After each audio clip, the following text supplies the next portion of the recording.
But the thing is that when it comes to doing original characters, so we're gonna just immediately hop into here. Um, I have something called the black box, and the black box is essentially a submission form for you to submit original characters to for this stream. I've already picked one of them to start with, but I mostly want to see from you guys. And I'll leave this screen on for about a minute here, so that if you want to take your time to submit, I'm actually going to grab the link here for that as well. Just a moment here, and send, and where is that copy? Here we go. Copy, paste. Okay, so inside of VC Text is a Google form.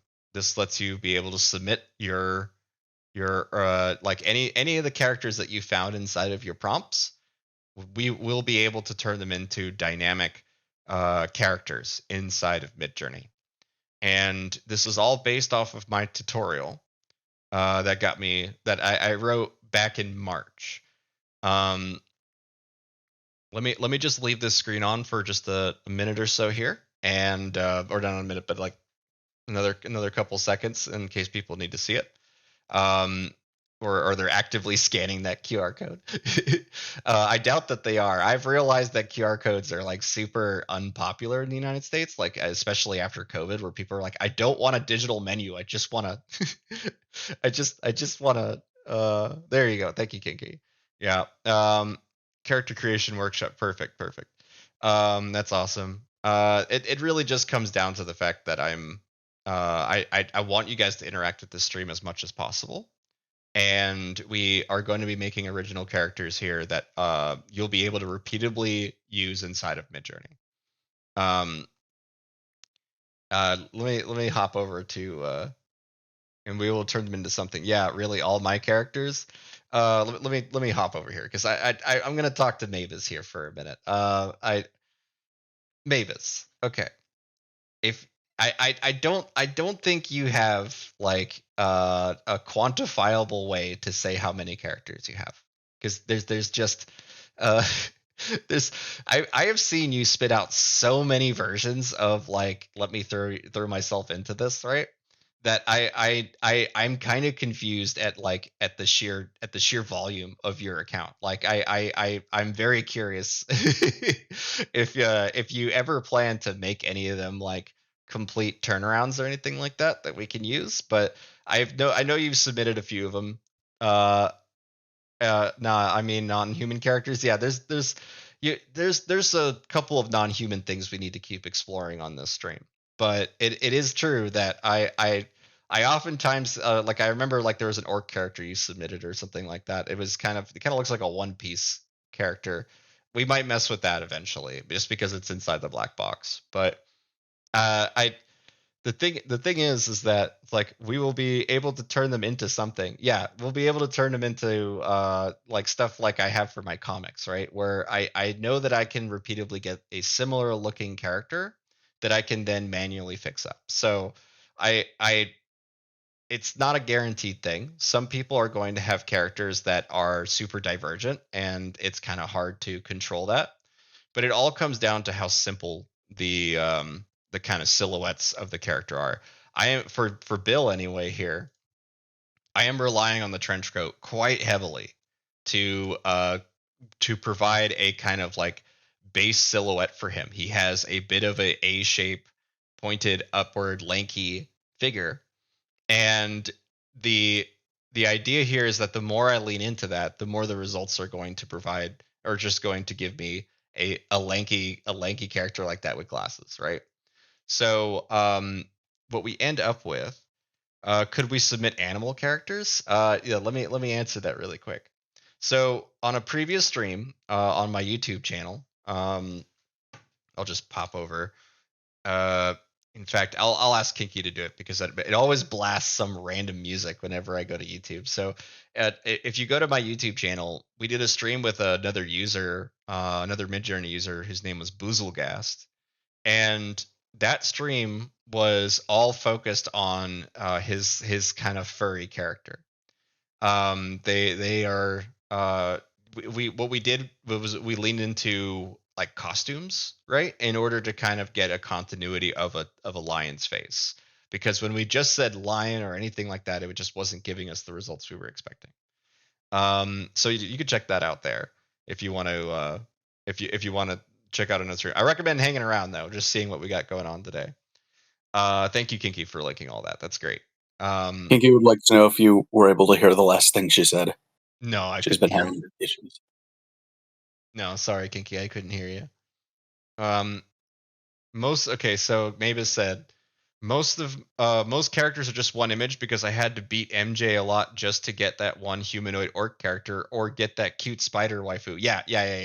No, I recognize that most of what you're doing is trying to make a finished image, is like refining the image to the point where it's finished.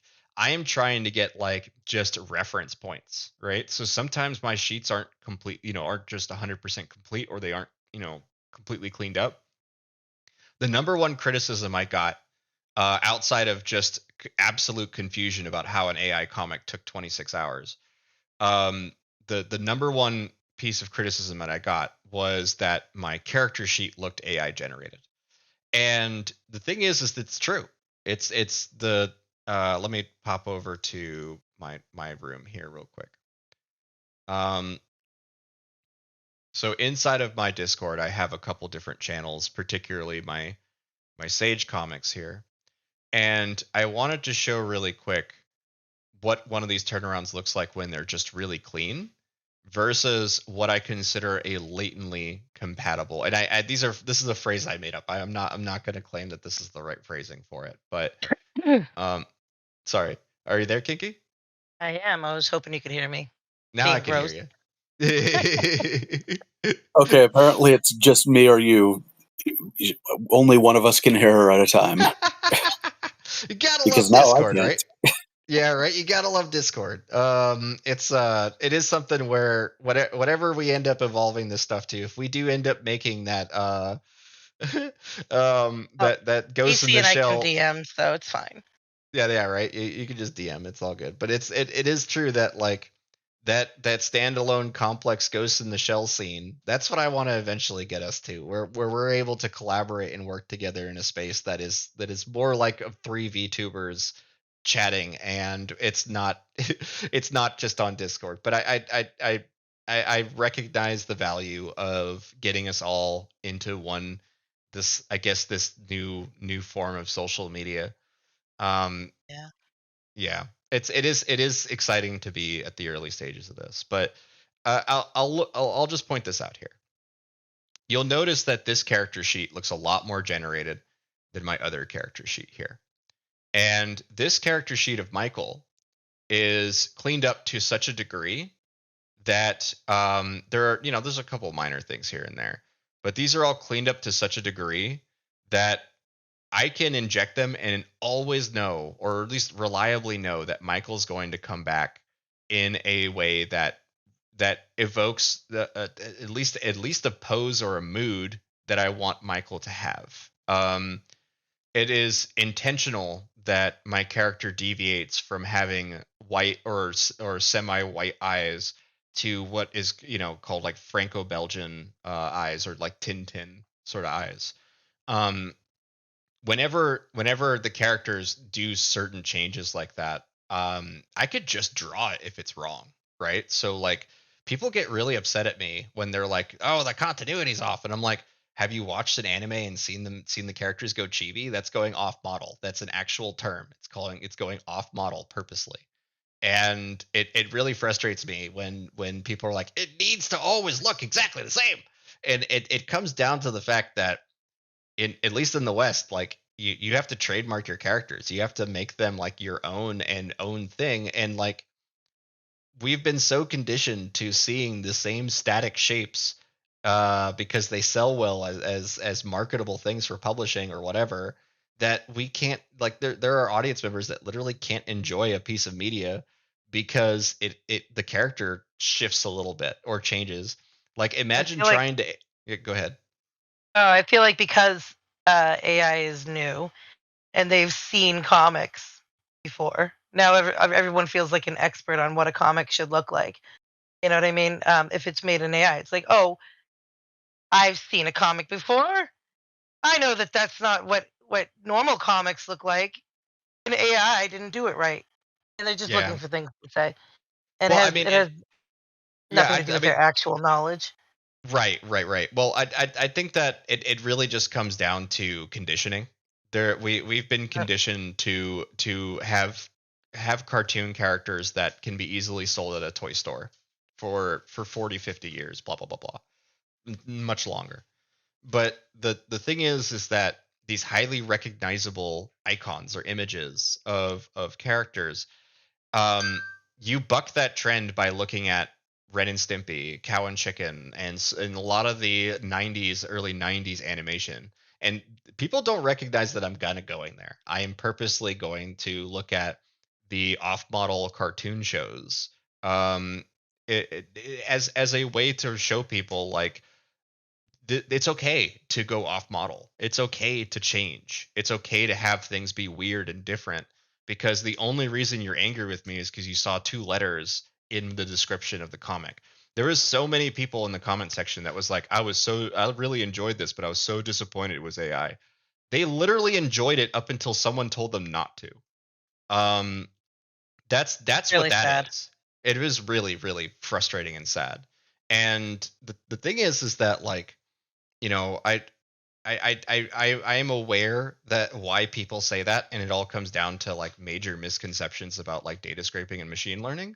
But I just want to emphasize here, when it comes to my original characters and my original workflow, there is no way to make this at a push of a button. For anybody that's in this room right now, you cannot make this stuff with just a push of a button. You have to apply your own technical knowledge, your own expertise and artistry, yes, in order to make a comic that looks good, that people are going to love and want to see more of. Particularly how to make characters that people connect to. And this is what's so like scary for a lot of the other comic artists that I talk to, because I recognize where this is coming from. This is they have a lot of fear over changes in the industry that they can't keep up with. And I have to remind them that, like, yes, I am posting in your forums, yes, I am posting in your venue of choice, but the reality is that this is a new medium that is something in between filmmaking and comics or cartooning. And at least for me, that's how I'm treating it.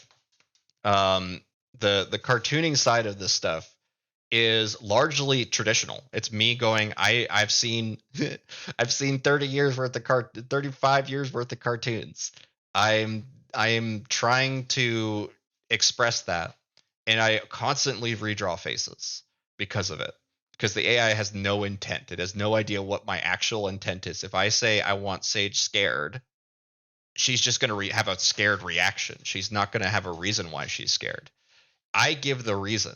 And the reason is it oftentimes involves having to redraw things in a way that, is believable to people. So when it comes to the last comic I released, like, she goes chibi because she's angry. That is literally like a characteristic trait of hers, is that I will use style cute way harder when she gets angry. But when it comes to the character sheets that we'll be building today, you compare it to Sage's here, and the let's actually pull that open here. You compare it to Sage's here, and you'll notice that there are things missing for her that to the average reader, like the person on Reddit, they're going to go, oh my god, I caught the guy. He's using the AI. He's not actually drawing. And then they start, like, being a keyboard warrior. The thing is that I purposely did this. I went through and removed her collar in a way, or paint or redid her collar in a way to make it so that she would be what I call latently compatible across multiple scenes, in multiple environments, in multiple situations. Um, if I did what I did with her, like I did with Michael, where there is a rigid suit and tie and all this stuff always in his in every reference image, he would always wear a suit and tie. But with Sage, I wanted her relaxed at home sometimes where she's not in work attire. But I wanted to keep the color palettes. I wanted to keep all that stuff. So the most important thing that's emphasized with this is her energy. She is fun. She's goofy, but she also can, evoke, and that's why her base images are so frumpy. Is because I want her to kind of be like, whiplashy when it comes to the emotional side of stuff. There's not a lot of in betweens in here. And then the second characteristic is what I call the banana hair. She has two bangs that hang down that is very consistent and reliable for me, so that I'm able to go, okay, everyone's going to recognize her because of the bangs, because of the banana bangs. So that gave me a unique color silhouette to work with, and the AI imagery sees that. And I'll just kind of dig into one of them here. I gotta kind of let it load here because I got a lot of images now, guys. It's a lot, especially since after teaching here. Um, let me go as far up as I can on the most recent stuff. And maybe we can find a raw image from the comic. You can see my computer's lagging a little bit trying to keep up. Um, so when, like, for example, I have this image here of her waking up on my Instagram. I actually have kind of a breakdown of the comic too, but uh, I I wanted to show that whenever we're kind of generating her, it sometimes her part is in the middle that I have to change, or sometimes her, there's a couple issues with like the eyebrows being too small or anything like that. But these are all very easy fixes to make. But then at the same time, if I am generating her at home and I want her to have a different outfit, you know, I can do that because I have made this stuff a lot cleaner. Now, this is a bit of exaggerated example of that actually, but the goal here is just to make the art style similar enough, and make sure I only pick options that really look like her. I want to make sure that when I'm doing this stuff, like this is just me uh trying to make her gripping a pillow, and it made her gripping the cats, which I really liked, so I used it in one of another little preview comic. Um there's just so many examples that I have where I'm mostly aiming to get a repeatable, reliable result that looks like her. And we'll be getting into all that with the character continuity today. In fact, if you use pan and zoom and stuff, you can oftentimes get friends or family members that are in the same style. So this was really cute. I really like these three characters side by side. She's not sitting correctly in the chair, but the two neighboring people is really cute. And then I kind of thought here would be fun for like a little brother or little sister for Sage. I love that. It's so cute. It's just such a cute like juxtaposition between the two, because she, like I can always change how pale the skin is and stuff like that. But there is differences in the face shape. There is differences in the way the hair is flowing down on this character. And only thing that takes is following the process that we'll be doing today, but focusing on this other character as opposed to the main one we're starting off with. So yeah, I really do like how some of these neighboring friends and family member sort of approach to panning and zooming works. So that's pretty cool. Um, Let me see You if did there's not do anything. that within painting then. No, no, that's all panning and zooming. In painting would definitely be more for cleaning up and changing things for sure. Um, Okay. yeah, I am just at least in this image here, it doesn't even show me where the original is. The main thing that I'm doing here is I'm starting off with just that middle image and then panning out or zooming out to see the neighboring what's on the rest of the couch or the chair there. So I said on couch, gripping pillow, wide eye. I just saw the most amazing thing. That was the original prompt, and that's her sitting in the middle of the chair here, right? But then when I zoomed out, I said sitting on the couch with three cats. There are three cats in these images here. You can see there are three cats technically. I guess it considers that middle section thing weird thing a cat, but it put people sitting on them, and that was an unexpected result that I really enjoyed. I didn't end up using this panel at all, but it is cool to see. Um, the thing I guess to take away from this though is that we need to first pick a character that we really like, and in terms of that, we have the black box here where people have like submitted responses and whatnot. I'm just going to open up the containment here. This this is a kind of oh cool, we got one, we got a new one here I don't recognize. Let's just take a look at this one really quick. Oh wow, okay, this is awesome. The Matt P, thank you so much for sending this in. Did you What's hand draw that? this? Like if you did, this is awesome. Like let me hop over to the voice chat really quick. I'm super um fascinated by that guy. let's see your text chat. Um, so, oh, which wrong? I'm in the wrong forum. Hold on a second here. Someone was asking for help on the comics. Matt, okay, I see. I see that you're here. Okay, cool. So, and we'll go through if there's any. Kiki will run through questions here in a little while. But the main thing is that like you ain't wrong. That's a very region is my favorite feature. Yeah, very region is awesome. I really obviously in painting is a game changer for for Mid Journey, but we'll be getting into a bunch of game changers by using a workflow that really has utility to it. Right now, in painting is by far the strongest utility within Mid Journey outside of just generating images because you're able to refine them and not have to rely on programs like Photoshop and traditional skill sets. That's great. And you can use the tutorial method that I'll be showing today within painting as well.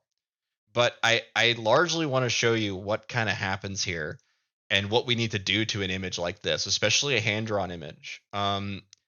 The it's I, before we get into that, um, I want to be able to show the character that we'll probably be getting into more in depthly, which is this one. Um, and this is a mostly complete turnaround sheet that needs very little cleanup to really make into what I call an expression sheet. And an expression sheet is like all the facial reactions because all this is all rather deadpan, like all rather like straightforward. Um, and and this is kind of how I imagined Kinky's VTuber looking like, honestly. Yes. Yeah, I kind of thought she would look like this with the little short shorts and the big messy hair. Can you hear me? Um, yeah, I can hear you just fine. Perfect. Um, yeah, it is certainly true that when it comes to when it comes to like getting you on the stream like this and making this all work in the future, I want to be able to have multiple people sitting on the screen, so it's a little more entertaining for people than just me. Oh, Um, for sure. but we'll be getting into this one in a minute. But because we have a new character submitted, I like working. I like shooting at the hip here. So let's immediately get into Matt Pins here, and I'm going to download this button. All right, and let me just throw that into my character forum here. Boom. So the first thing we need to do, and by the way, Matt, if you're still here, the what is it? Please let me know if this is hand drawn or not. I only reason I ask. Oops. Okay, so this is particularly annoying about Chrome, by the way.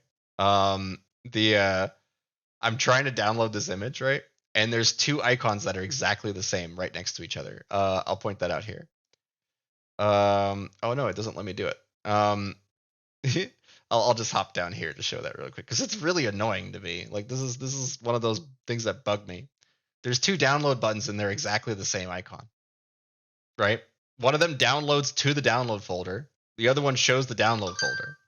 This is dumb Chrome stuff that just pisses me off. I wish there was a little more. Anyway, I'm gonna stop rambling about that. What I need to do though is I need to bring this into Photoshop. So let's do that.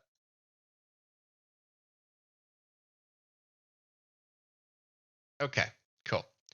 So the thing about this is inside of Photoshop, what I need to do first is I need to remove the backgrounds entirely. Any sort of artifacts at all are going to give us problems here, and sort of like beige tone.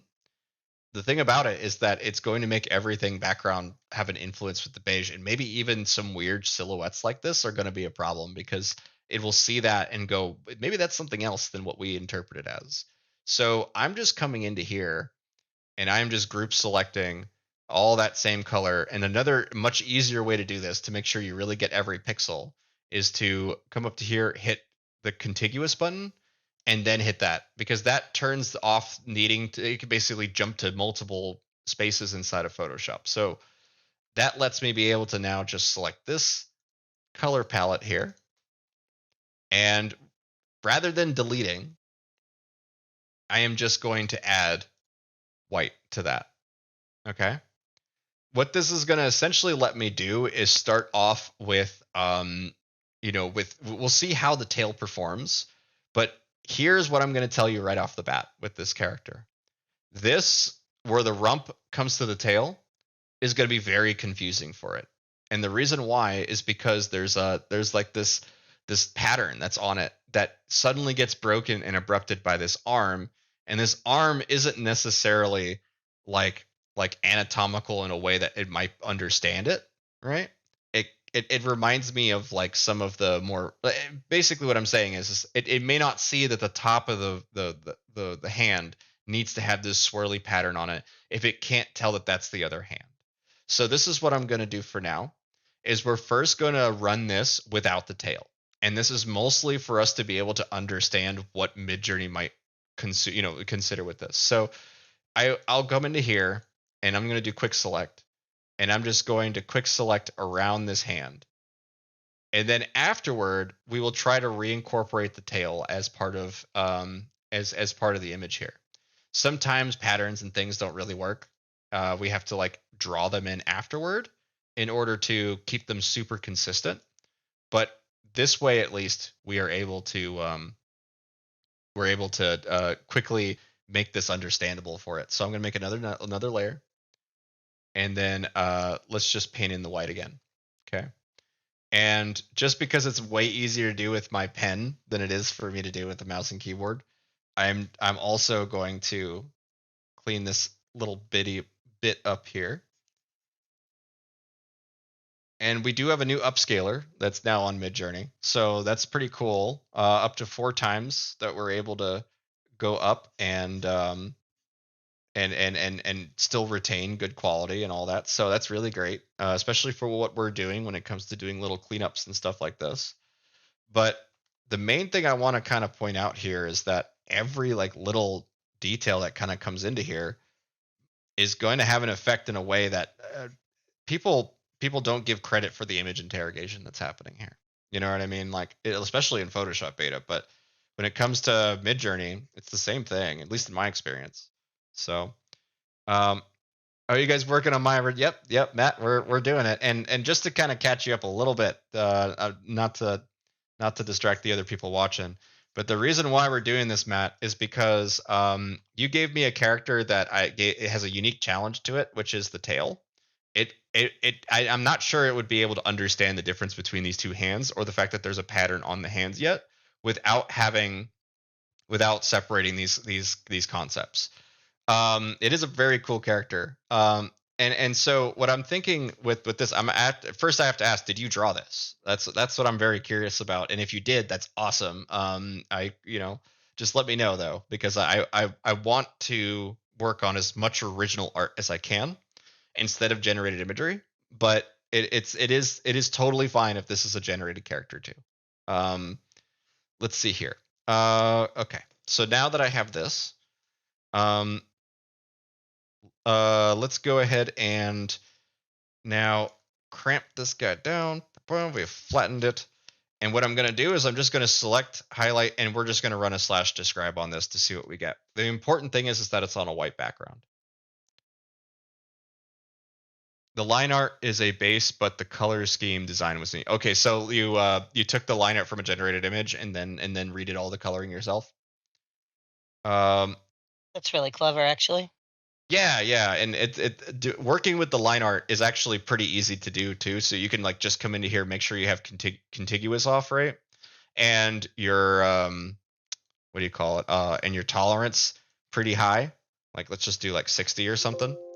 Oops, that was probably pretty loud for you guys. All right, you can just select that, and it'll be really rough. You're gonna have to clean it up, but it lets you be able to instantly pull the line art and paste special, paste in place, blah blah blah blah, and boom, we have the line art. Right? Like it's Pixar size. Right, right. It is certainly true that we might get a couple like double like quad eyes and stuff out of this too. But if you clean this up and you do it like that, it's so cute how the character you picked here. So that's really great. So what we're gonna do though is come back here, make sure I don't get rid of all my work that I just did. Yeah, okay, cool. We just want to make sure that we have this as a simple image for the description or / describe to do. So I'm gonna come into here and let's come into, which one is this? Discord chat. Yeah. We are going to come into VC Create. And even though you guys are not going to be able to see this right off the bat, because I believe / describe is like, only you can see it kind of stuff, but let me maybe not. Let me see what happens inside of here. So first I'm just going to paste the image just so I have it in a browser, and we're going to do / describe on this one here.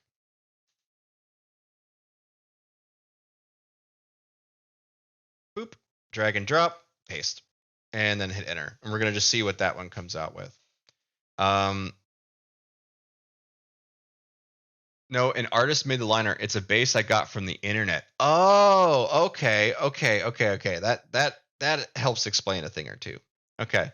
So since we're manipulating another artist's work, I'm just going to give this caveat first that we're really just kind of breaking down the core elements of the image. We're not trying to copy this artist's style necessarily, or even your own style, frankly.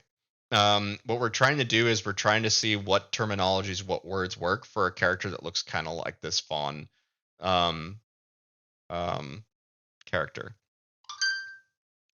So let's take a look at some of these results and see if any of them come close. And we will need to compare the original. So let me hop on over to, I'm going to actually swap these two channels here. Let's see here. Open this one up here. Get rid of everything to the right here. And paste this. So that you guys are down here. I recommend Ori and the Wisp theme because my character is based on the main character. Okay. So you're gonna see something with me, which is that I don't really use proper names in my prompts because it's not even that big of a problem, right? I have no problem with you guys using proper names. The reason I don't is it limits the diversity of the results to just those things. I use very short prompts. You'll see that I control most of Midjourney using images. So what I'm gonna do now though is hop on over to VC Create over here, just so it's a little easier for you guys to see. And we're gonna compare a couple of these results here and see if any of them kind of evoke this character at all. We definitely got some like fun, like, characters on, like furries. Definitely got some furries. But this is probably the closest that I can tell is this first one, or the first or second one here. The rest of them are like in suits and clothing and stuff. And I'm shooting at the hip here, so feel free to remix, edit, do whatever you want. You can even yell at me in the text chat. Yeah, look, see, Kinky's character certainly does look like the one that I was. That's great. So yeah, we'll definitely mess around with some of that later. But the main thing I'm kind of getting out of this though is we have to pull in some of the descriptions that we see here, and not all of them are going to work. Not all of them make sense for your character. But at least for what we're going to do here, I just want to see what happens when we combine the original image that we had and the and what we got done. And you can notice here, actually, this is a very common phrase that you'll see pulled up from the descriptions whenever you do use an image from another artist.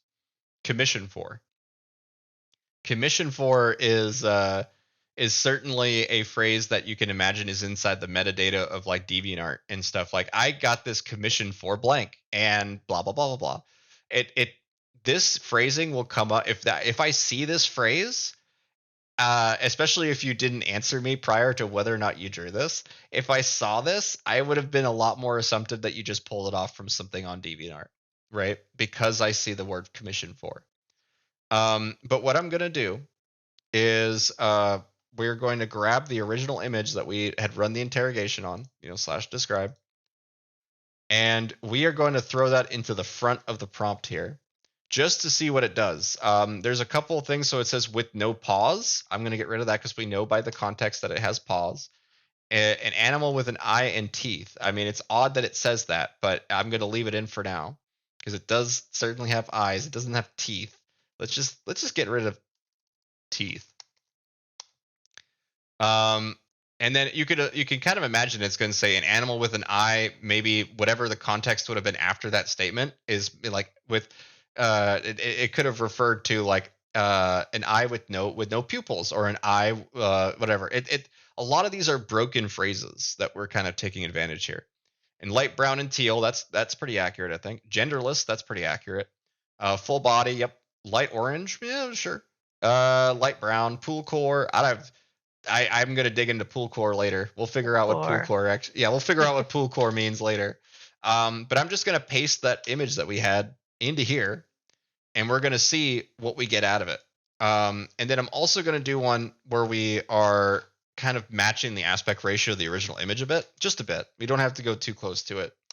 I could always come back up to here and actually grab the aspect ratio of that image, but we just kind of want to see what we get. And maybe it'll just generate a tail-like thing right off the bat. We may not have to describe it too much. But we're not working with any image codes. We're not working with anything like that yet. But we can get a kind of like, look at that. That first one's already super close in terms of like the color patterns and choices. So that's pretty cool. But I think when it comes to the full body ones, especially, you can notice that when I change the aspect ratio, it changed it from something that has 4 legs, right? Like it's on its hind legs. So maybe this is the animal form of that fawn, that creature. And this is the standing pose, right? Obviously you can spin this off however you want, Matt. Like you can jump off of one of these and start messing with it. But in terms of the one that I think looks like the most accurate, because like, as the teal is inside the eyes, it's not in the original, blah blah blah blah. What we're mostly looking for here is whether or not we can work with this later. We want to make sure that the color patterns and stuff are not too crazy so that we can like paint over it later. The eyes, for example, are going to be a tough one to replicate without inpainting or doing manual changes. So feel free to spin off any one of these, but I do think that this fourth one here, because we see the backsides of the palms, has a pattern on it. We might be able to take advantage of that. So let's go ahead and hit that one here. And we're going to try to spin off of this directly and then do my movie machine method of injecting art into word-only prompts. But what we can do here is we can take a closer look at this. This looks cool. I like how it already kind of fits a little bit of it, but you could in-paint the corrections if you want. You could fix a couple aspects of this. The legs are wrong. There's a lot of things in that regard. But I'm just going to immediately zoom out and see if we get any kind of adjoining imagery to that. But now I can actually come back and try to incorporate the tail into it. So I will double back here, turn this one off, and we have now the tail here. But like I said in the original image, we want to get rid of as much of the background color as we can. Just make it as white as possible. And now what I'm going to do is I am going to, run this all together, and we're going to see if we can get this to be a full body turnaround, because that's the goal for today. Is we're going to try to make this into a full body thing. So first thing I need to do actually is paste the image here. And you can see out of the zoom out that's kept in the same aspect ratio, it's just kind of chaos. It just doesn't really mean anything because we're not telling it what we want it to do yet. We are quite literally just exploring with what these terms mean. And you know, like look at that. Like you're already messing around with it. I think that's awesome with Lizzie. It's great. But what we're gonna do is we're gonna come up into here. I'm gonna hit variation strong. I'm gonna remove. Well, actually, we can keep that image for now. I'm just gonna paste another one here. That'll be the second image, the one with the tail that I had ready. So let me actually pull that open here. Boop, and then we'll do variation strong on this one. Grab the link, and then we're going to paste the link into the front, making sure that both URLs are separated. Now, both of these images are technically the same, so this causes some weird errors sometimes, but I'm going to do it just because of the tail. I want to see if we can bypass the issues that we've had with the tail just by going into there. But the other issue that we're going to run into is there's no room for the tail, right? So now I want to do that again. I want to come into here, hit paste, make sure it's two separate URLs, and then I'm going to change this aspect ratio to 3:2 to try to encourage a horizontal piece of paper, basically. And we'll see if we get anything that's remotely usable, because you're going to be painting over this stuff in some way later. If we needed to, we can make a version of this just of the tail so that you have in painting material for the tail. This is likely where we're going to start to run into the major limitations behind the Midjourney imagery. Like if I basically run into non-humanoid characters, it's very often that I have to rely on my word prompts that are super reliable. Like they just give me stuff that I'm expecting every time. So let's take a look at some of these. This was just keeping the aspect ratio and remixing. You could see we got a tail in one of them, but it's still very off.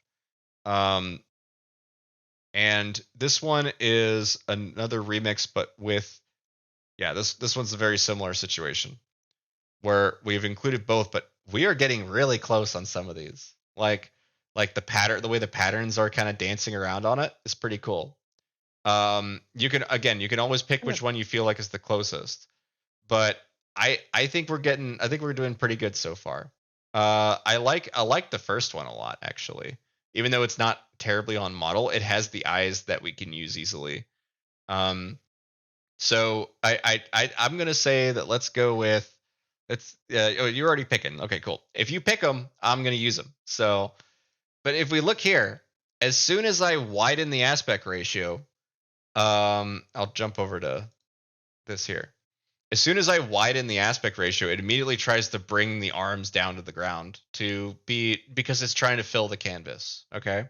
So let's try to re-roll this one a couple times just to see if we're able to get one where it's like mostly the tail, mostly whatever. Like this top right one's actually pretty cool. But what we mostly want to look.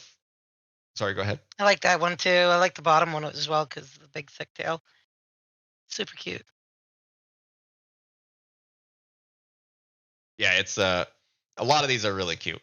It's kind of like Ren from Ren and Stimpy, honestly. That we're getting a little bit of that.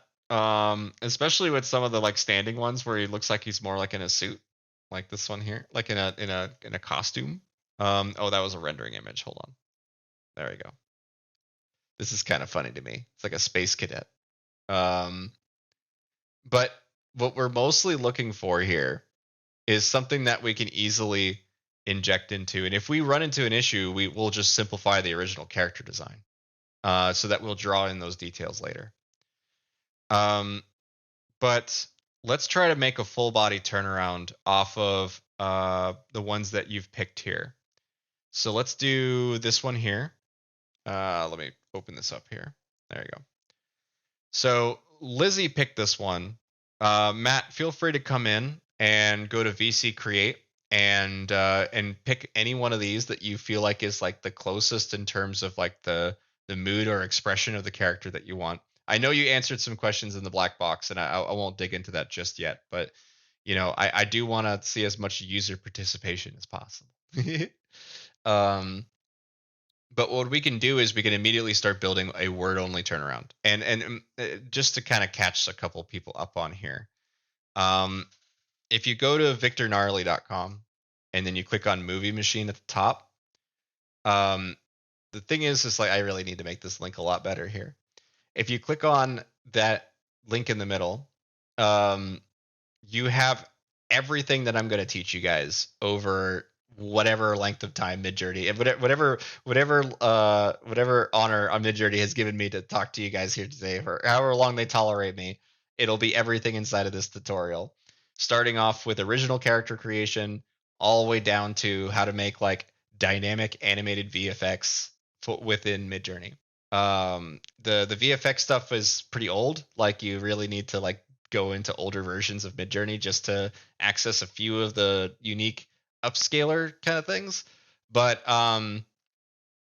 most of that is very relevant. Most of it is still very useful for y'all today.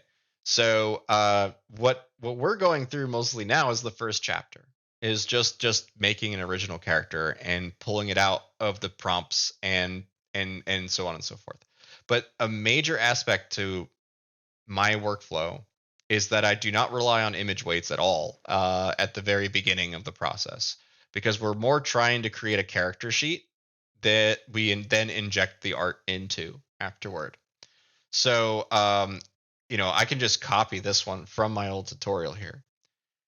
And we are just going to start replacing some of the words that I had in it with ones that describe this character, either from /describe or your own sort of interpretation of it, right? So I'm not even going to worry about Niji because I don't know if we're going to get limits inside of anime data sets for this. But if I now hop back over here, we got character concept sheet, complete turnaround on a white background. I'm going to get rid of slacker teenager, green jacket, black backpack, and her. The reason why, and you'll read that in the tutorial if you do want to kind of dig into that, is that I use pronouns. I use a lot of pronouns instead of trying to overtly describe characters, because I want to have diversity in my results. So now I'm going to take what we found to be successful. And so this one's Matt. Matt picked this one, which is great. This is a perfect selection. I think is as close as we're going to get just off of image and injecting these images. I'm going to grab all the text from it, and we're going to paste this at the end of the results. Most of these words don't really make sense for the exact thing we're going for, but I do want to see what it does with a wide aspect ratio, because that's going to evoke more of a turnaround sheet like what we've seen up here. Where is it? Like this. So you can see this is where we start to run into issues with non-humanoids. It doesn't know whether it's a dog, a person, a furry, or a dinosaur. And this is where we have too many words in the prompt too. So what I'm going to do is we're going to reduce that down a little bit. We do have kind of the right character with the bottom left one there in terms of the silhouette of it, not the actual character. But yeah, and feel free to keep digging. 100% keep digging. I want to see this. But we're going to do complete turnaround. But I'm going to start deleting words that don't make sense. So a animal standing on hind legs. Is that how you pronounce it? Wait, let me just make sure I The other hind legs. Yeah. I just want to make sure that phrasing is yeah, okay, cool. Hind legs in the style of light brown and teal, genderless, full body. We're going to get full body is now redundant, so we don't need to say that. Light orange and light orange and light brown. Pool core, commission for. I'm going to get rid of this weird snufumatu at the end here. And we'll keep pool core for now. And I'll just delete commission, because commission makes it, again, commission for is going to make a standalone character. You don't order a commission of a turnaround, right? So I'm going to get rid of commission for. This is an example of my own like just experience going, yeah, that's probably not needed. um, but we'll see if we get anything that kind of looks like what we're going for.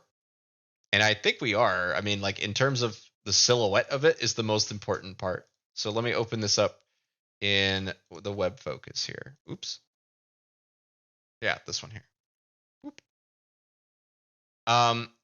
That bottom left one is already pretty close in terms of like, okay, we're looking for like kind of a humanoid shape, but not entirely. And maybe we'll get the animal form of that as well. But the main thing I'm going to show you guys here is just using a little bit of weights. We can try to force a humanoid, or at least that kind of Ori sort of thing you're aiming for here. And I can see you're doing pretty good with that, Lizzie, already. And you might want to widen that aspect ratio a little bit. Okay, in the style of light brown and teal, genderless, blah blah blah blah blah. Let's see what Lizzie did that's different, just to compare. She did a character from Ori and the Wisps, an animal with light blue eyes and a large tail in the style of dark and orange, aquamarine, disfigured forms, subtle earthy tones. Masamune Shiro, light brown, light beige, gigantic scale. Ooh, gigantic scale. That's an interesting one. In the style of furry art. Okay, all right. In the style of furry art. Cool. Let's go ahead and take a look at the result of that, and it's very close. I mean, it certainly is. Probably closer than what I had here. So, but I'm gonna just borrow. You have all the URLs here, but I do think that a character from Ori and the Wisp might help us a good amount because that's so upfront on the prompt. I'm just gonna go ahead and include that. Why not? Let's take out an animal standing on its head. Let's just say standing on its hind legs. We'll notice the patterns that we see here, and we see that there's animals on 4 legs. Might be because I have the word animal in there. So I'm gonna remove that. We'll add Ori and the Wisp, and we'll see what we get out of that. I'm curious now.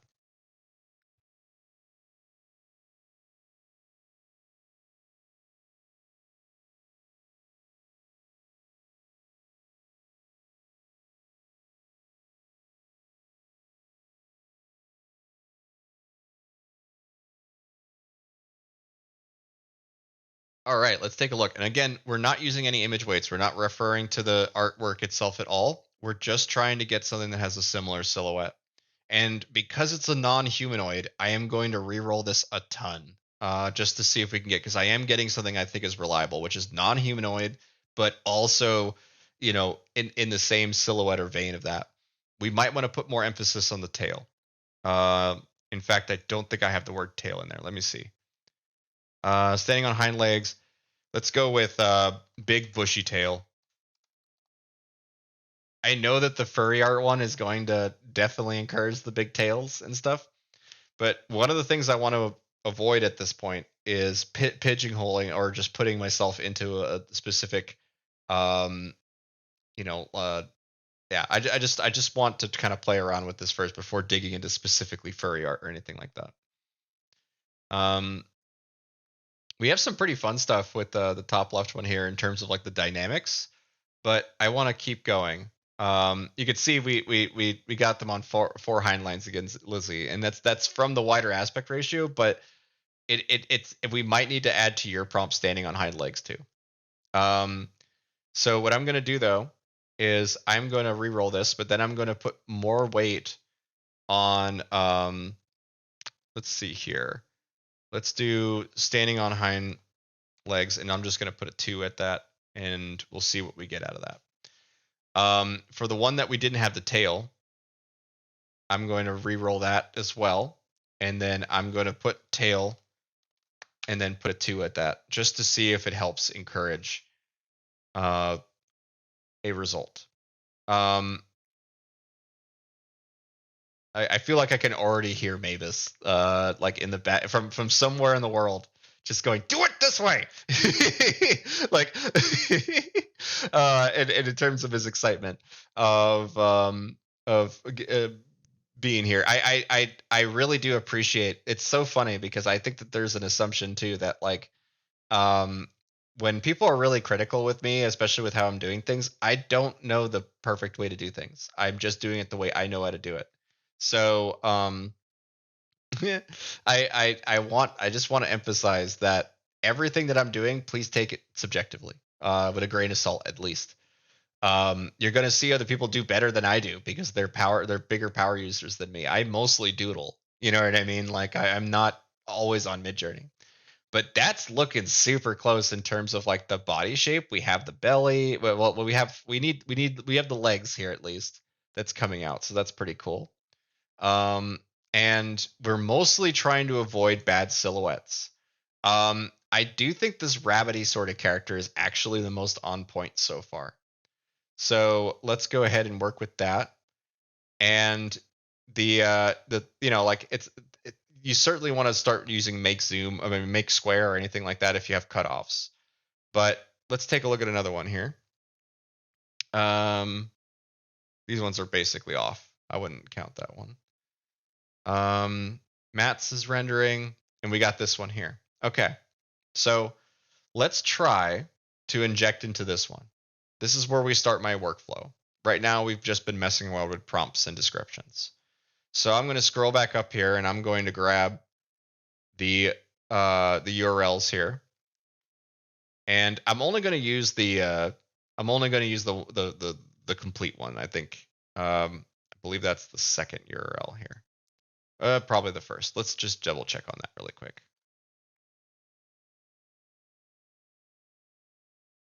Yeah. Okay. Cool. I'm going to use this one mostly because at this point we have a tail, we have all that. I'm going to just see what it does. Hit variation strong, and then paste the URL at the beginning there.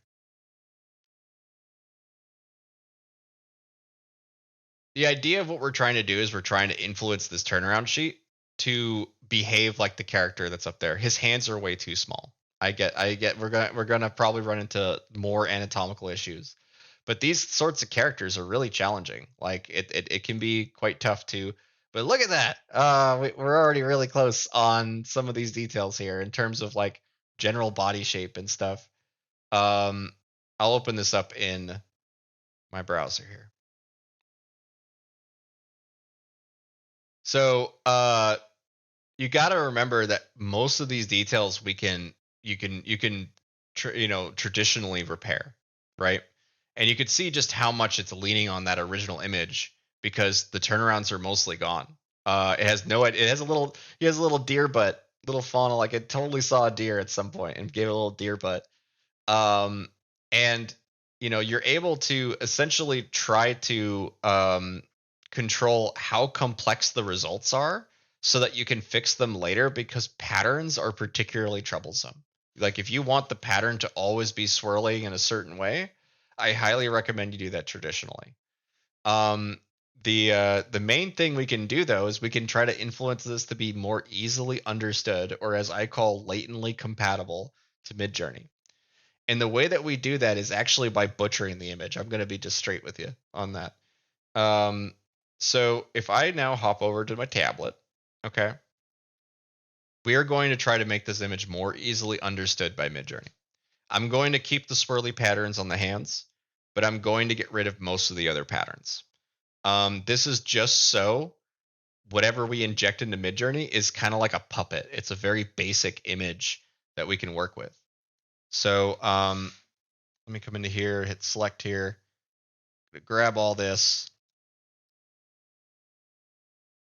And we're basically just going to apply a blending mode on top of this. And I'm just going to see if any of the blending modes just kind of mute everything. Oh, there you go. Darker color.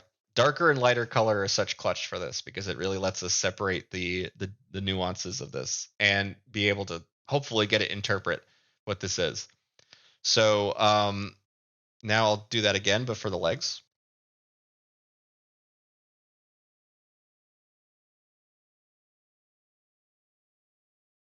And I'm using quick select inside of Photoshop just to kind of make this go quickly.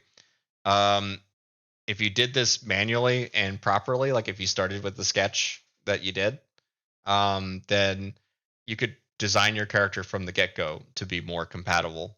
But at least what we're doing here is we're just trying to get, using darker color, we're just trying to get the base shapes of this. And then replace some of the color that's missing here. So let's go ahead and get rid of this so that we preserve that. And I kind of like the elbow pads. I think the elbow pads being a teal color will help. So I'm going to leave that. But these patterns here, we can always draw that in afterwards. So I'm not going to worry much about those. Give for that.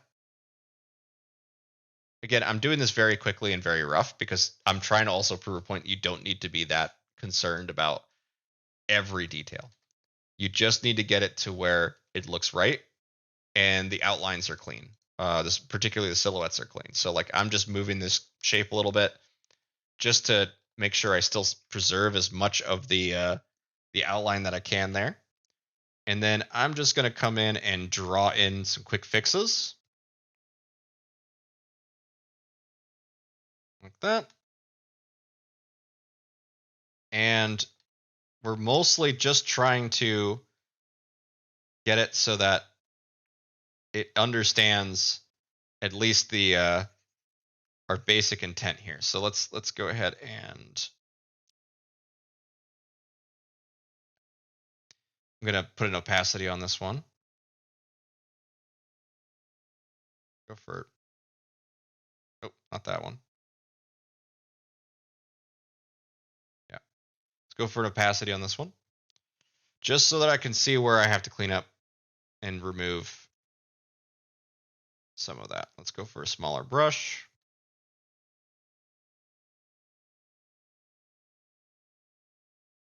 All right. Now I'll bring that back up and repaint any of the kind of weird bits. Okay, cool. So already this should be way more compatible right off the bat, mostly because we're simplifying the shapes down to their core elements. We have ears, we have the little eye things.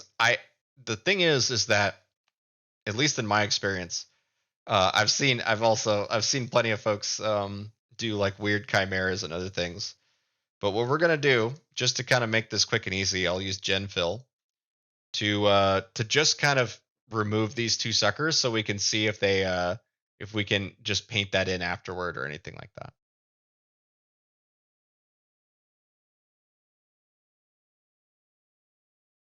All right, Gen Fill did a great job. Let's just leave that. Okay, so now we will come into here and I'm gonna make a new folder, duplicate that, hide it, and then I'm gonna merge all this together. And then we're gonna try that injection again, but this time with a much simpler character design with a lot less pattern to it. We'll keep the pattern on the nose. It's cute. We'll see if it's able to replicate that. And what I can do now is come into here and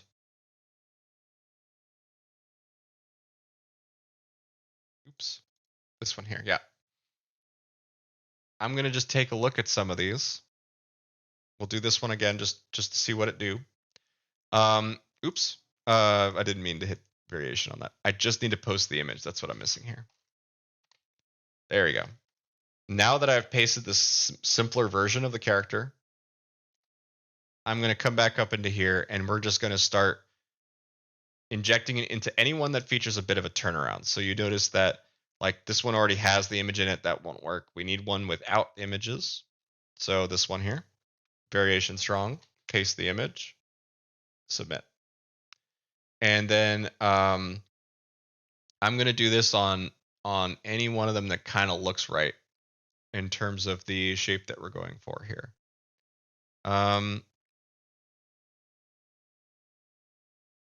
No, I'm going to go with this one just to see what it does on the fourth one here. Paste the image. And we'll even do the third one here. And we'll see what we get.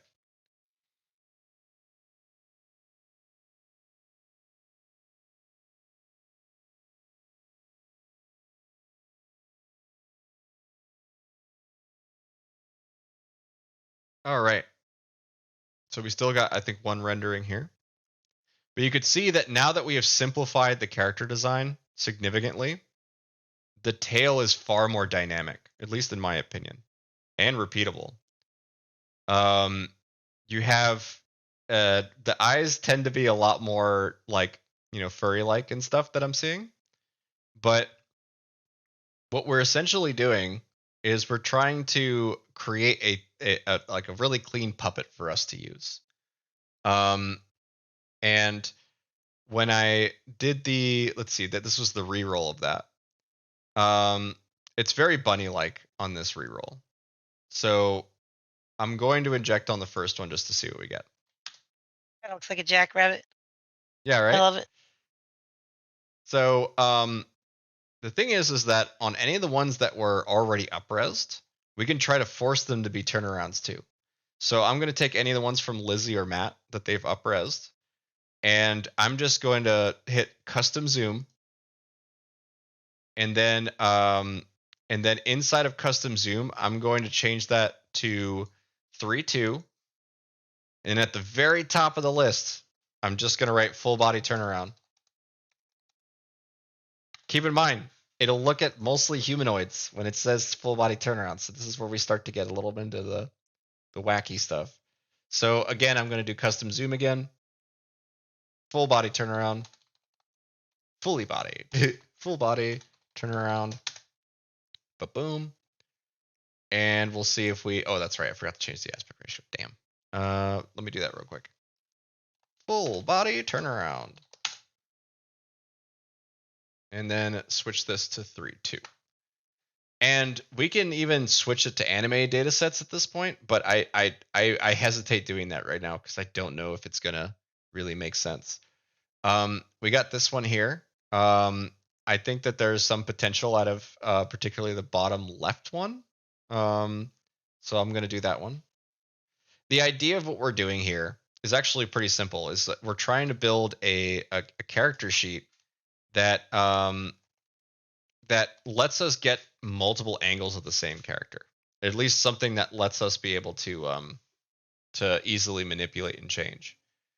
You could see a lot of these zooms are probably not going to go anywhere, but then we have as soon as the aspect ratio is applied, we're almost there. Let me pull this open a little bigger. So look at some of these by using zoom, right? And adding the words full body turnaround, we start to get other angles of a very similar looking character to whatever you zoomed out of. Okay. So you can just keep re-rolling this if you're if you think you're going in the right direction with it. Feel free to just keep re-rolling. But this zoom function lets us be able to very quickly kind of get other, because it references the original image quite heavily whenever you use zoom. So we had a request canceled by request canceled due to image filters by Kinky. Request image canceled. I'm That's literally fine. just using the picture. I think they think That's he's naked. Yeah, right. I imagine we ran into some image filter issue there.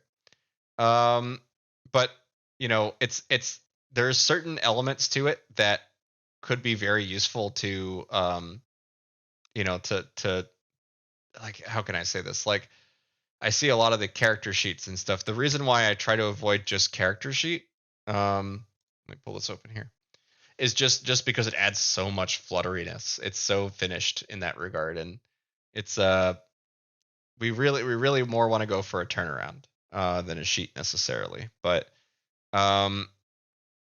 if I now grab, let's see, I think this one is actually pretty cool. Again, I really should have the image reference off of just Photoshop here, but it is really important to try to turn these into like a functional sheet, right? So like for this one, we probably want to try to take some of these details, or at least zoom out at least. We can even use pan this time. And right, full body turnaround. Multiple multiple poses. And if there was a gender you wanted to assign, you could. You would need to remove genderless, but yes. And then we'll add 3-2 at the end there. Those couple changes, like multiple poses or whatever, these are phrases that you would imagine would be very commonly written inside the metadata of what these posts are saying. And Kinky's got some fun character stuff going on here as well. Using style cute and style scenic, and just kind of exploring different style presets and stuff. But especially if you want a character that's very dynamic for your storytelling purposes, it is certainly true that you're going to have to make some caveats to your stories, because some of the things just don't work right now. It has to do with just its understanding of the images that are being sent over, as well as just the blending. So let's scroll down here, and we can take a look at this one here. This was the pan. Because I wrote full body, turn around multiple poses, and panned left, we almost got a profile, right? But we see no tail, right? We probably want to put more emphasis on the tail this time. So as soon as I have a clean profile image of this character, it gets a lot more fun after that. Let's go ahead and we can always Photoshop the tail back in, by the way. There's nothing stopping us from doing that. But I'm actually going to re-roll this pan. And I am going to write, this is one of the ones that's in the style of furry art, so that's cool. That's cool with me. I am going to write big bushy tail at the up ahead here. Bushy tail. It already has gigantic whatever in the prompt. It says gigantic scales. So I'm gonna just go with bushy long tail.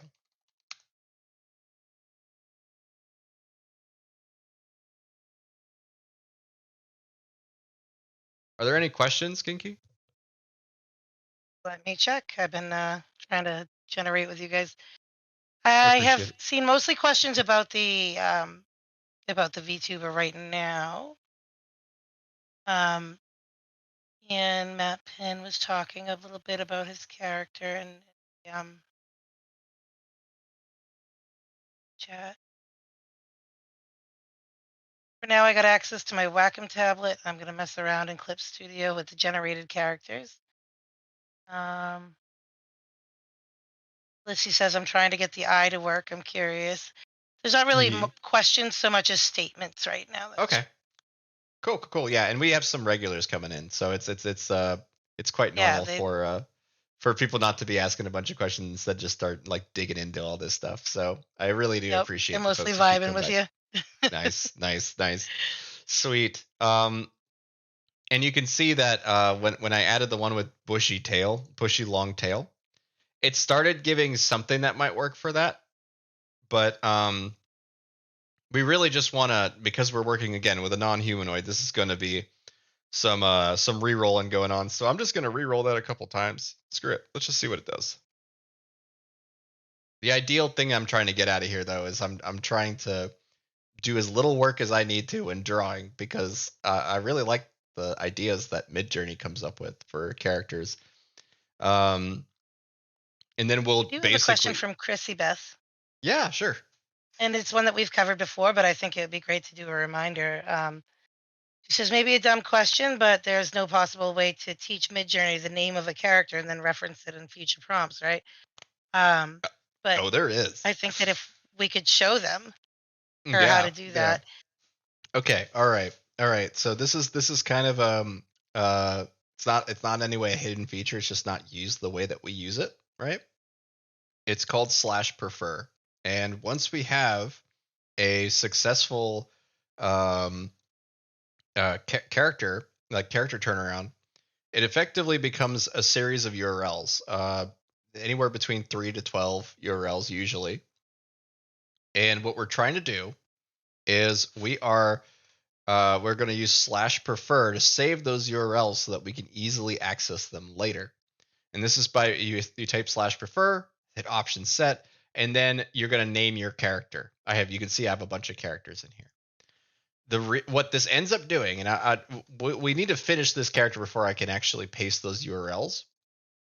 But what this does is it allows me to come into here, hit /imagine, and write Victor, or write your character name in there. And then I'll put a pronoun, him. And let's say dance routine, Fortnite. Why not? Why not? And just hit 3-2. You'll see that it immediately replaces the word Victor with all my reference images. And those reference images are Victor's full body profiles, full body turnarounds. And it acts as an easy insert for getting my character to pop back into my prompts. So right now, I would say the top left is, like it's close, right? Because he doesn't wear a tie or nothing like that.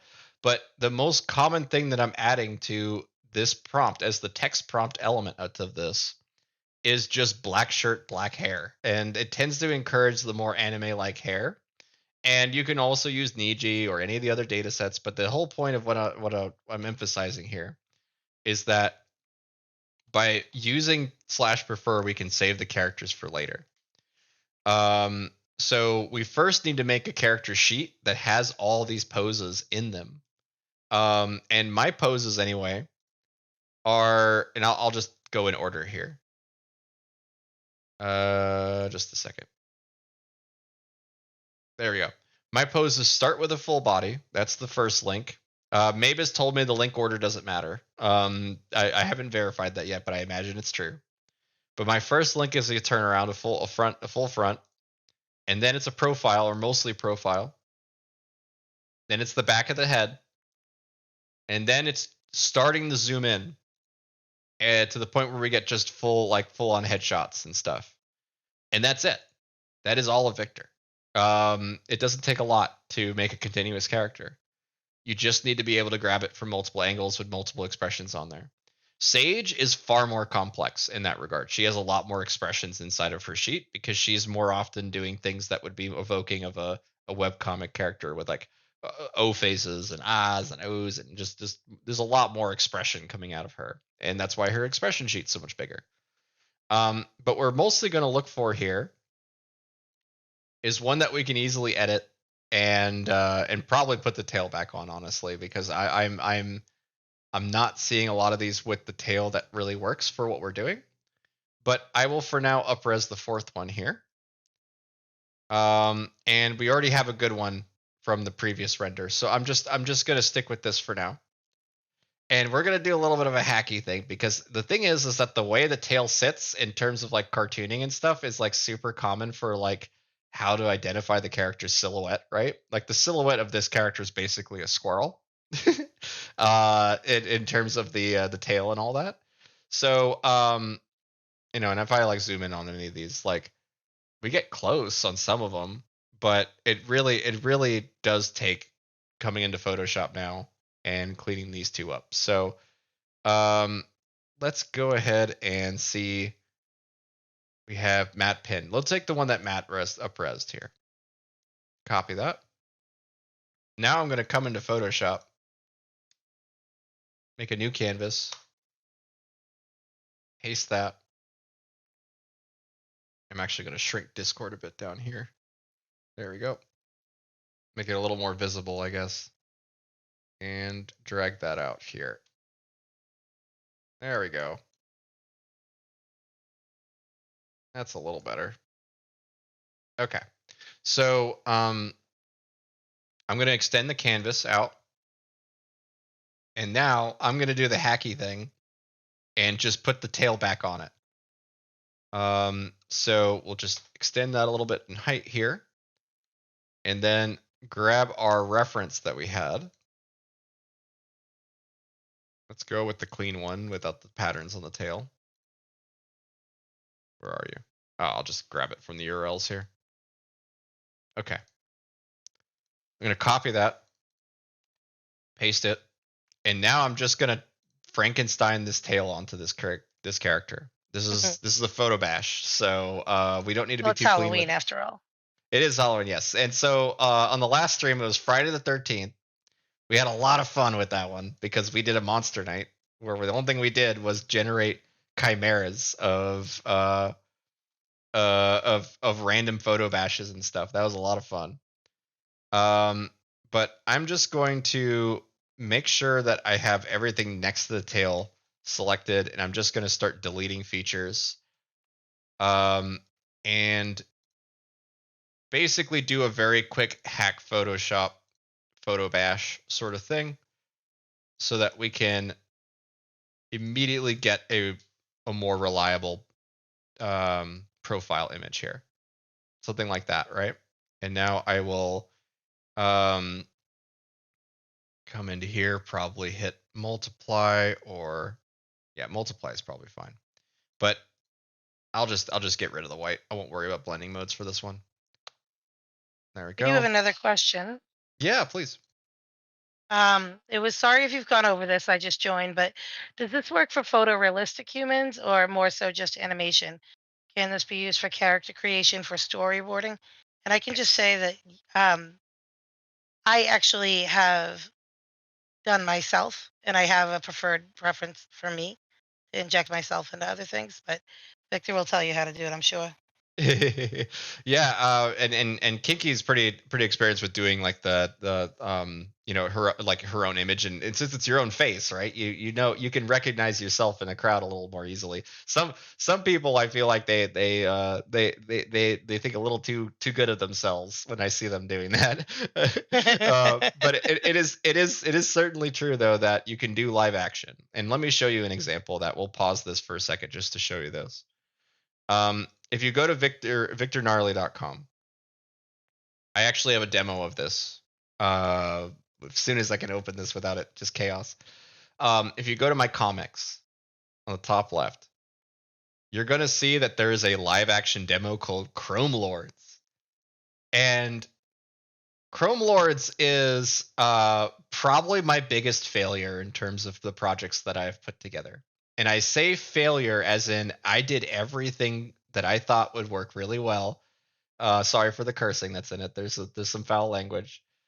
But the reason why it failed is because outside of the context of pre-visualization, storyboarding, and all that, trying to send this off to the public as a comic that is like a standalone thing, like for people to actually enjoy reading and whatnot, this was a massive failure for me. I think I got 15 upvotes total, and it's because the protest just started. The SAG protest started right when I finished this. So it's been like 170, 80 days or whatever since then. But this is AI actors in action. I fully animated all this stuff inside of After Effects by re-rolling my results. So the joke here was that eventually, and I never got to it because I stopped the series after the first issue.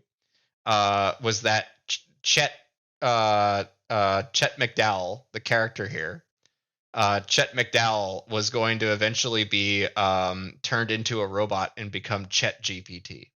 So it's a 1980s schlocky film trailer, like literally a trailer for a 1980s trash television or trash movie.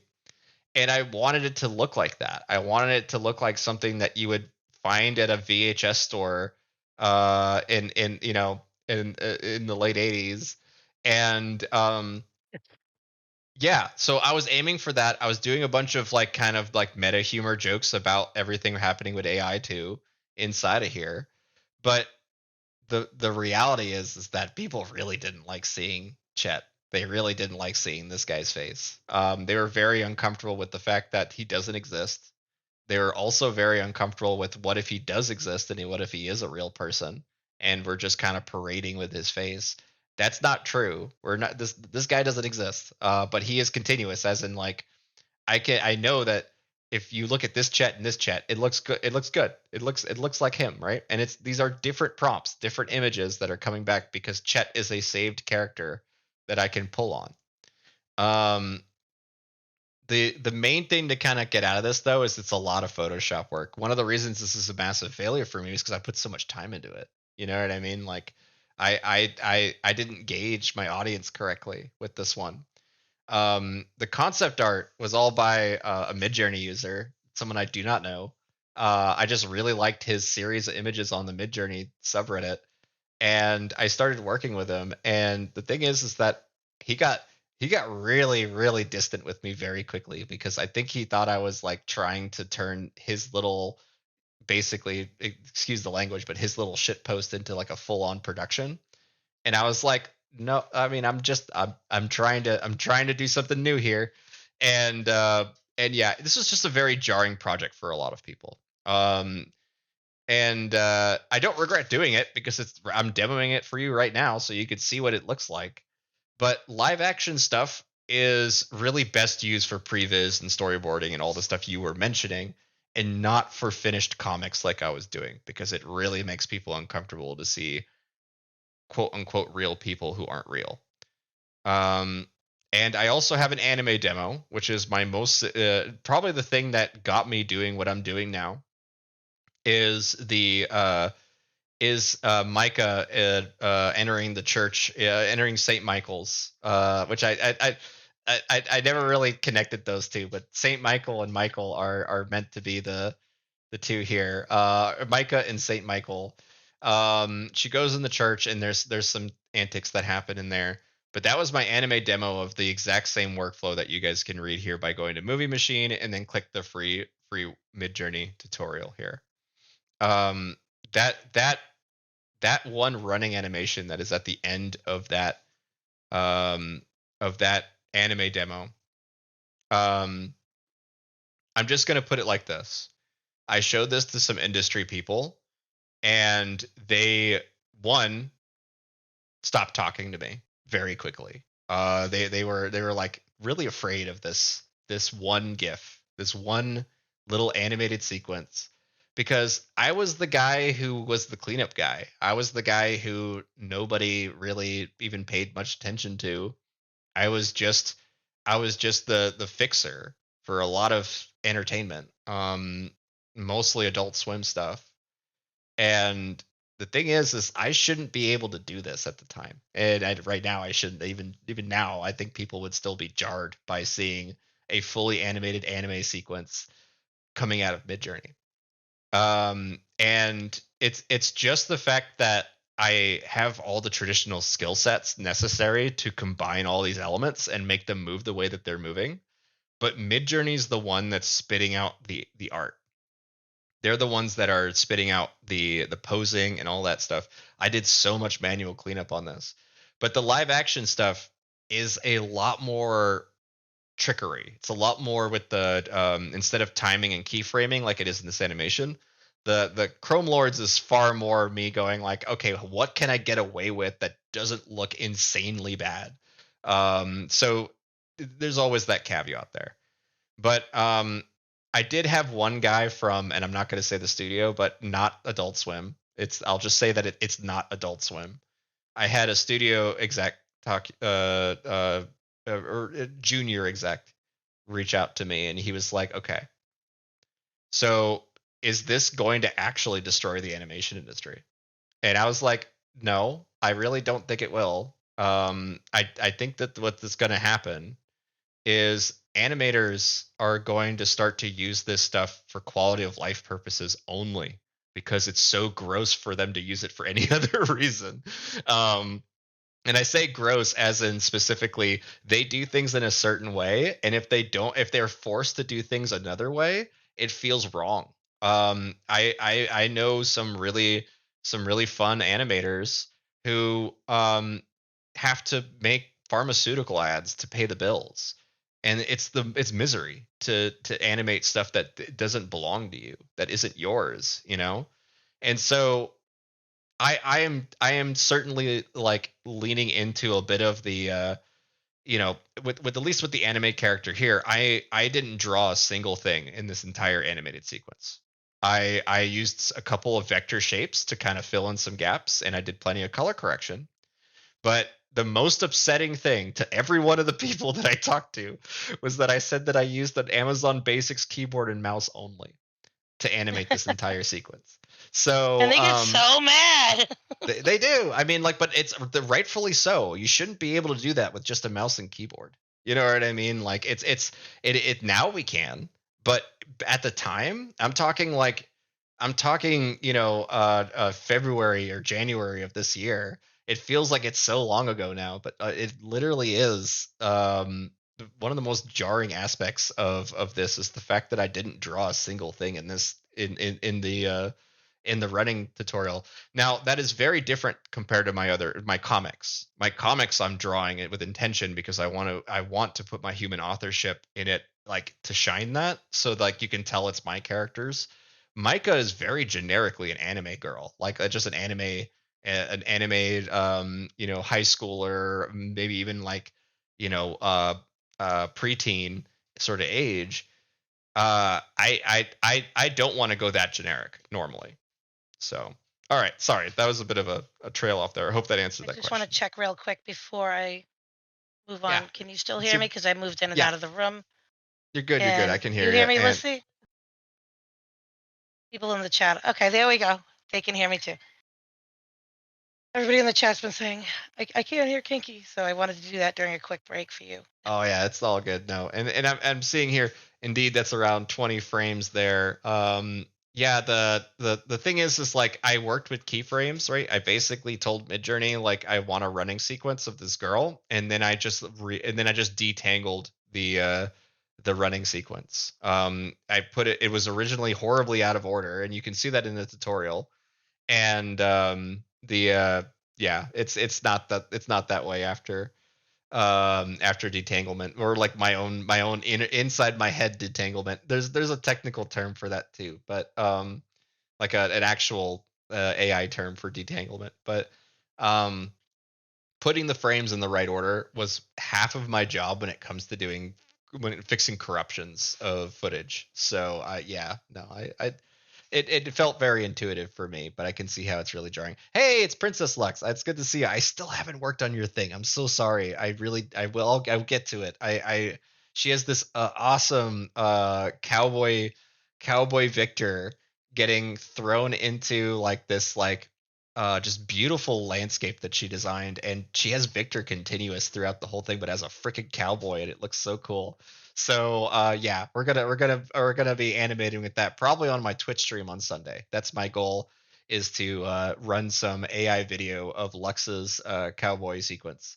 My You can get to my Twitch stream on victorgnarly.com and then clicking the Twitch icon on the top right. But um, yeah, that's my goal. Is this Sunday I'm gonna try to do that. If nothing gets in my way, I will admit Twitch is kind of my secondary streaming service, so I sometimes miss out on my Sunday streams. But yeah, yeah, and honestly, the anime style of being generic, like that is certainly true, and we're largely exploiting that when we are trying to do animated storytelling, because the humanoid form is just so rigid and constrained in anime. Um, yeah, cool. Uh, there you go. Thank you so much, Kinky. I really appreciate you sending that link. Anytime. I still gotta fix that freaking icon. I hate that he has double teeth, but I'll fix it eventually. He's like a Uh, shack. yeah. I just like, there's little things that I keep forgetting about until it pops up on the stream here. I'm like, oh, okay. I still gotta do that. All right. Anyway, let's get back to the character here. All right. So the only thing I did before was I tried to put the tail onto there. So we're gonna kind of line this up a little bit. Doesn't need to be perfect, but I definitely want to come into here and fix this little bump up that's here. Just get rid of that, like that. And let's try to get rid of this kind of solid tone that's here too. Let's see if that's on the tail. Yeah. So let's get rid of this. Turn on contiguous. There we go. Get rid of that, and get rid of that. I'm even going to get rid of that little teeny bit that's touching them together, just because I want to make sure I get this at least as understood as possible on this. Okay. There we go. And now I'm going to color correct this really quick. We want to make sure that the colors make sense for not your final character, by the way. We're color correcting to whatever we're working on. This is certainly true for me anyway. What we're gonna do is we're gonna come in, hit adjustment, and then I'm just gonna use curves here. Let me swap back over to the tablet. There you go. Curves are really nice. It's one of the features in Lumetri, right? But we're just gonna kind of bring the curve down here. And if we raise this end here, it should desaturate it a little bit. We can drop this one in here a little bit. That's pretty good. We're getting there. Oops, didn't mean to make a second point. And pretty close on that. We're going to do a little bit of color correction here. And we're going to do that by doing swatching. And we're going to make some swatches here. Swatch me do this. We're going to first select the box with a new layer. And then we're going to grab the highlighted orange. So this highlight here. And then I'm going to paste that in that box. And then I'm going to make another box on that same layer in the darker area. And then I'm going to grab one of the darker oranges here. Okay. And then paste that. And now we can see the differences between the colors here. And you notice that there is a white backing on this character, while in the original reference sheet of the character that we're kind of aiming for here. And I will note this really quick, Matt, if you are seeing this and you do not like the exact model that I'm working on, try, like even if we, go a little too fast to points coming up here, you're welcome to check out the YouTube channel in order to see what we, to kind of repeat these steps on another version of this. But you'll notice it looks fine. Don't worry about it. Okay, cool. I just have to make that check because it hasn't happened here, but it happened once on Twitch where someone was like, "I love that you did all the work, but you did it on the wrong one," and I'm like, "Well, all right, thanks for the appreciation, though, I guess." But anyway, so I appreciate that, I really do. Let's go ahead. That's a shame. It's all good. Some people are just crabby. You can't please everybody. But what I'm going to do is I am actually going to do color replacement at this point, and we're going to replace the white on the back of the character after we have got the tail corrected here.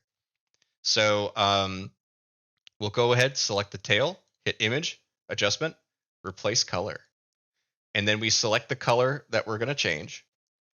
We're going to we're going to put the fuzz. Let's just put the fuzziness around the middle for now. We don't want to worry about it too much. And we're just going to start changing the lightness and brightness until it matches. I like doing this by eye. It really frustrates one of my former visual effects buddies that I do this by eye. But the reason I do it by eye is because I've been so conditioned with the generated imagery that there's not a reliable way for me to for me to get the same color even a couple of dots away from it. So it's very common for me anyway to just scroll through like this with my mouse wheel just to kind of see where I get close, and then we start to pinch and pull things around. Generated imagery has a lot of neighboring or shadows or hues or aberrations that happen. So we want to kind of come in and find that subtle pink that is here. Almost there. Now we want to increase the brightness a little bit, I think. There we go. Just about good there, I think. There we go. Look at that. It's gone. Once the swatch is gone, or basically good enough gone, you can then slide through the fuzziness and see if that helps you with the other color as well, but most likely it won't. So we're just going to go until only the color that we want is affected. So let's go for something like this. hit OK. And now we drop down to the bottom here. And the only difference between what we did before and what we did here with replace color is that we're probably going to drop the fuzziness a little bit, even more, so that it doesn't affect the new color that we have. This is also why you don't delete swatches until you're done. So now I can just drop the brightness down, start fiddling with hues, drop the saturation a little bit, increase the brightness a little bit. There you go. Maybe a little bit of a hue change there. Let me see. Yep, that's it. And now I just fiddle with the fuzziness. If you notice I go too high, that swatch comes back. That's why we leave the swatches. So that I can then scroll the fuzziness back until it's just about gone. We want to go a little extra, just a little bit. And then we hit OK. Get rid of the swatches. Just mute them or delete them or whatever. And look at that. Our colors are way closer than they were before. We may still have to make some tweaks and changes. But at this point, now I can just paint the remaining fixes themselves because we know the colors match, or at least match good enough here. Definitely So look great. thank you. It is something where I'm pretty conscious of, especially since we're working technically off of a derivative of someone else's art and stuff. I want to make sure that I take as much ownership of that as possible. So in the sense that I'm changing or transforming it in a significant way. We're going to be using blending modes to fix some of the inconsistencies of the colors here. So I'm just drawing in with a pretty sharp brush, as in it's not blurry or anything. Just any of the white that's here. And we'll be able to clean that up much better later. But the idea here is that we are basically just giving ourselves another silhouette of color to work with. So, and if we look at the original image, there's actually no white on the, the chest at all. It's more of a teal color, so we can also change that.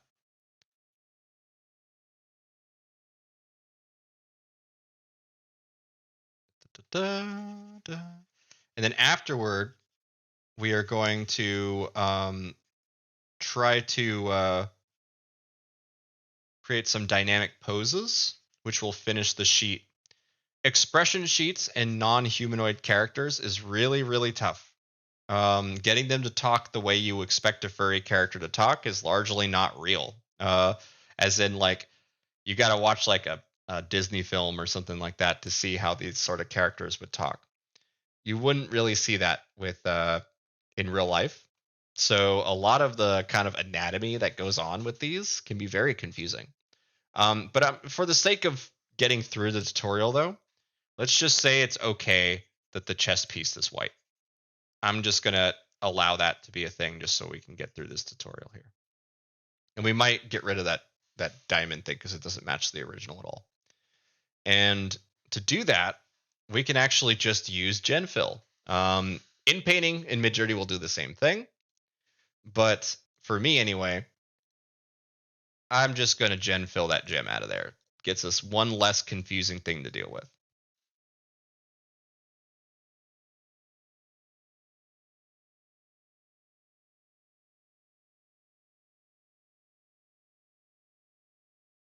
You notice I don't write anything inside of my gen fills. I do that very specifically because it refers on any other neighboring image or parts of the canvas. And we've already put work into the canvas, so everything helps in that regard. So I'm just going to draw this in now. Oops. Let's do that on a new layer. Oops. And go back. There we go. And now I'll just draw in this gem that's here because that's just way easier than gen filling that right now. Okay. So with the orange color that we had just kind of painted over, I'm going to use a blending mode to kind of cycle through options here to see how that color blends in with the rest of them. Most likely we'll be using color. And, that gets us really close. It's not perfect. You usually need to kind of cycle through things. But now we can come up on top of our blended layer. So on top of this one here. And now we can kind of, with a low hardness, larger size, lower opacity, I can actually blend these two colors together just by kind of coming up into here and start merging some stuff. Oops. Yeah, something like that. And that way, at least, we have a nice clean transition from the body to the tail. Isn't that pretty cool? These are not matching. The tails are still pretty off. We overly simplified this one, and it's the hues are way closer to each other here. So let's just go ahead and get those to match properly. I think we can do that without having to revert a lot of stuff. I believe the swatches or colors I was picking from were from the sleeve here, and the sleeve was probably a little too light in my opinion. So I'm going to first mute this, see how much work I've done. Okay. I'm going to first select this lighter color here. It's a much more saturated orange. Looks like our swatches were a little off here. So let's come back into here, make a new layer for the swatch, paste that. And now let's do the dark one here. Boop. And paste that in here. The better and more time, in my opinion, the more time you put into these character sheets, the better the results are. You just really need them to match as close as you can. And that takes time. It takes time to do it right. But what we can do at least here is we can come in and now start doing that replace color thing again. Because what I did wrong was I didn't refer to the other tail. I referred to the arm of the character, which is probably just highlighted or overtly lit in a place. So because I want these two images to match, it's rather important that I pick the right colors to do. So let's do that again. We'll increase the saturation here, increase the fuzziness so I can really see what we're doing. And then we're going to drop the brightness again. Drop saturation.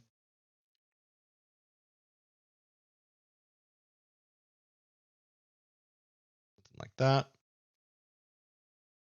There's a point where you can just sort of tell which slider of the three you need to use, but that's pretty good there. Yeah, it could be a little pinker. There we go. That's fine. And then again with this one down here as well. This works especially well with animated imagery. If you're doing live action, like what was asked earlier, these replace color tricks are a little harder to get looking clean and nice, but totally possible. And we just kind of come into here and we drop that brightness down, drop the hues around, and drop the saturation a little bit. That probably drop that. Yep, perfect. And then we just fiddle with this fuzziness until that other block stays away. There you go. Swatches are now clean. And I'll get rid of them. And you'll notice that now the back is a little too bright compared to what we had for the tail here. It's amazing how they don't look the same, right? But if I now grab all of this, let's actually combine all that together so you guys can see. Yeah, visual trickery is super, like, because you're working with like neighboring colors and stuff.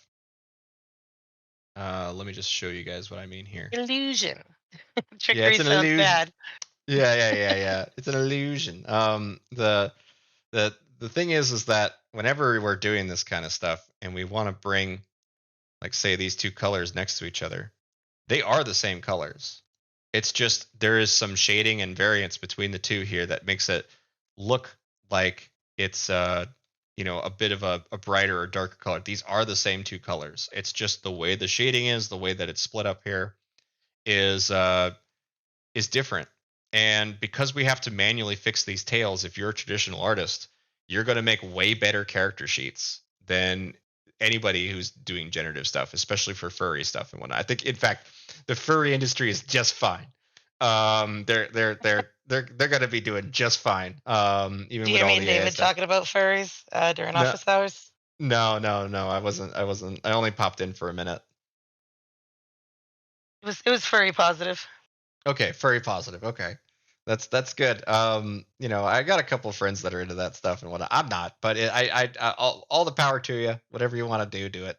We were Um, mostly talking about how like most of the people that are trying to set up VR and AI are dead set about making like people look like people when most people don't want their characters to look like people. They want them to look like other people and probably a furries. You know what I mean? right, Like, right. I mean, it's like the whole like Zuckerberg's obsession about putting people in, and then they don't even have legs. You know what I yeah, mean? Like give us some legs and then you can talk about what we should look like. yeah. It's yeah. I'm mostly coming into here now though, and I'm just trying to gen fill. Um, this here. I'm going to leave that subtle transition between the tail and the back just so we can hopefully help identify the two different parts of the body here. But you can see what Genfill did a great job just kind of getting rid of that weird ear part that was here. And and again, if you're a traditional artist, this is really where your part's going to excel, where you don't have to do all this crap. You could just draw it and you could have your character ready to go. But the less consistent your character is between turnarounds, you'll notice that it just doesn't work as well. So it's a bit of a gamble if you're going to draw this versus generate it, but yeah, it's definitely worth doing though. I always recommend that if anyone hand draws something, the results are almost always more interesting. Just want to um acknowledge that Matt Penn is leaving and he says goodbye.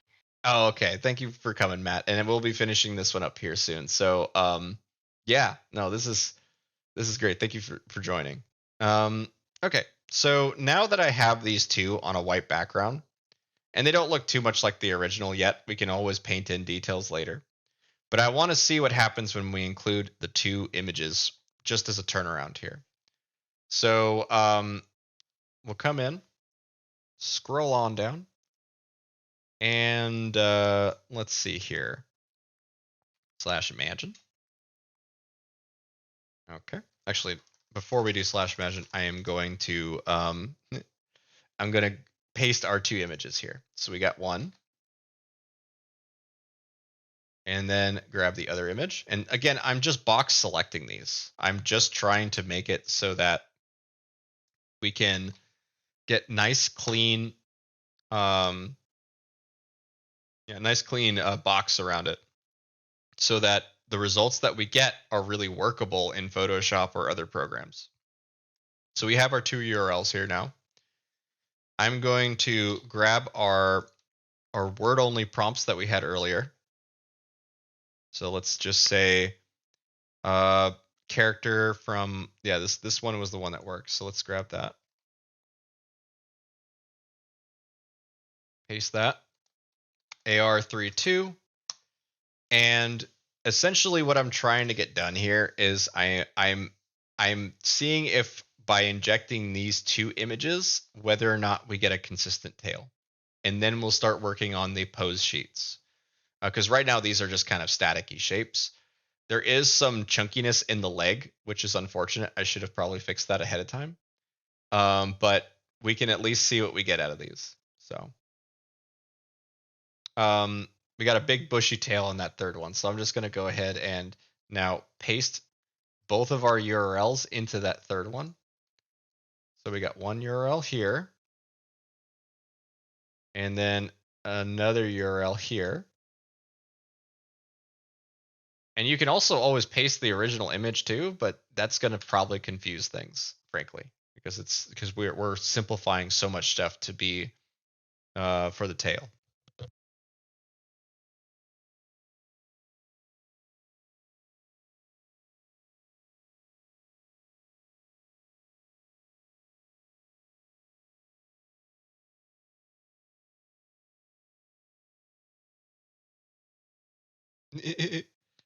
Who's up-res in that?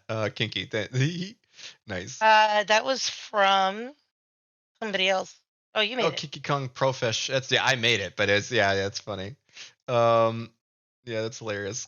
So you can see here that we got a very similar looking character right off the bat, and that was because we included two URLs and we had a word only prompt that was pretty close. That's pretty cool. I really like this. Let me pull this up on a bigger screen. What it would look like as a photorealistic animal. Right, right. And we could always prompt that too, but I'm gonna start off by just hitting make square so that we get the rest of the head here. But I'm also going to we're also going to do a zoom out 2 times. And we could also do a custom zoom just to see what happens. But this is extremely close to my reference images. Look at this. Compare these two. This one and that one. Yes, it has a big bushy white tail. We can fix that. But in terms of the poses, head shapes, general silhouettes, it's extremely close. So that means we've made progress. It may not seem like the original character too much yet because we haven't put the time in there to really make it. But the thing is that this lets us be able to now get a third image. I usually try to do at least 3. And then we can start doing the running and jumping poses and stuff, whatever action poses we need to match the scene that we're going to be using this character in.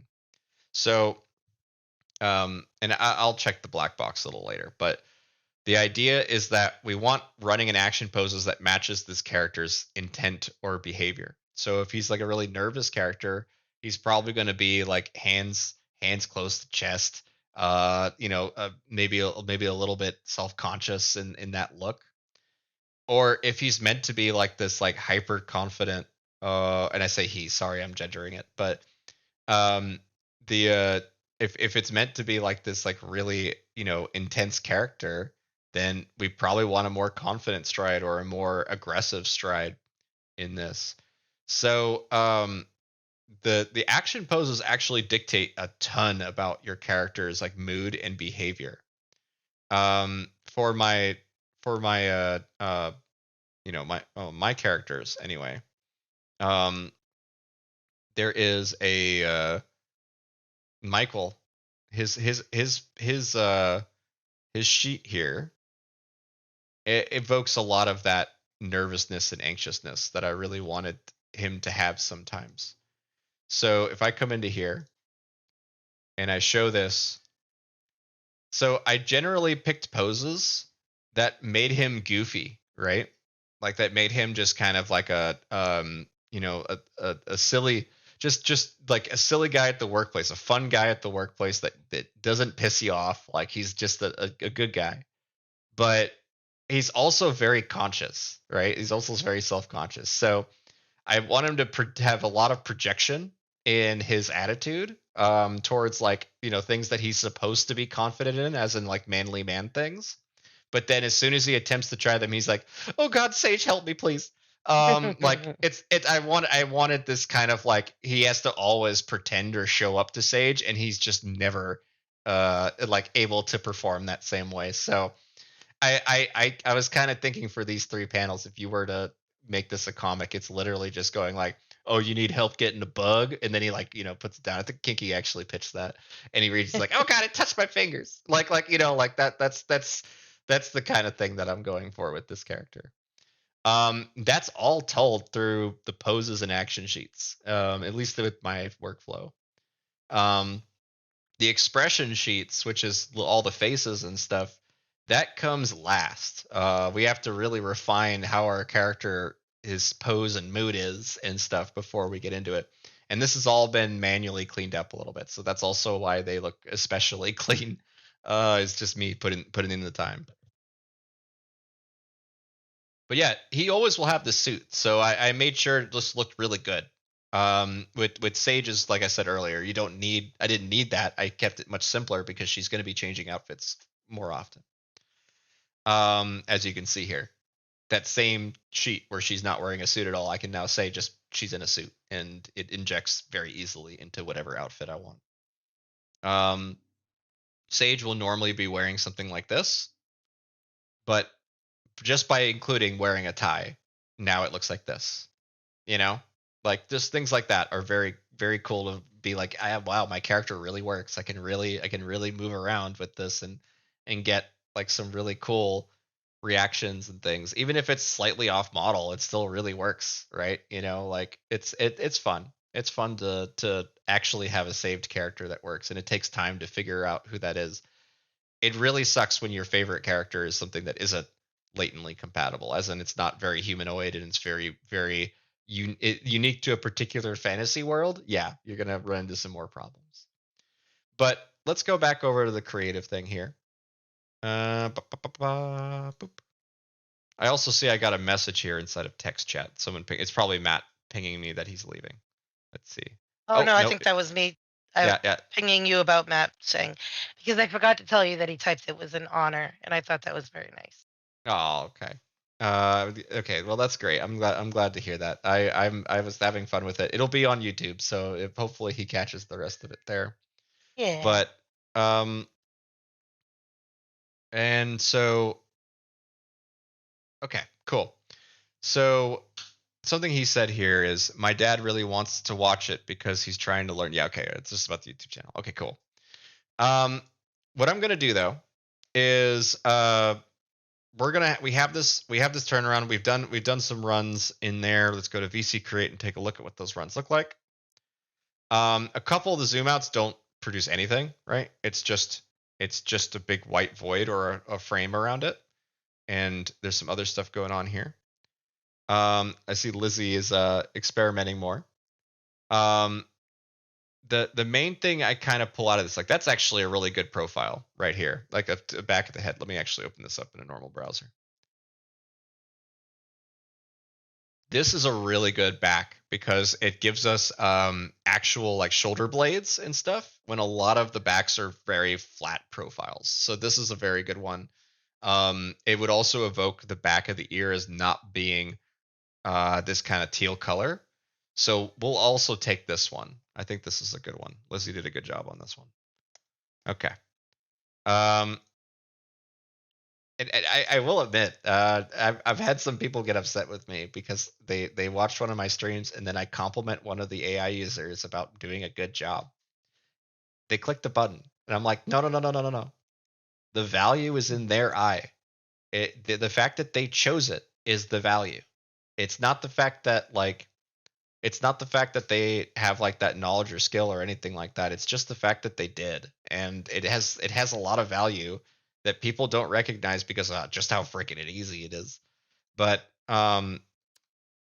the seasoned artists that I work with, they don't believe that they have value anymore because people can just push a button, when the reality is you're not. As long as you don't push the buttons that don't appeal to you, you have the value, you have the power to be able to say, yeah, I can cycle through.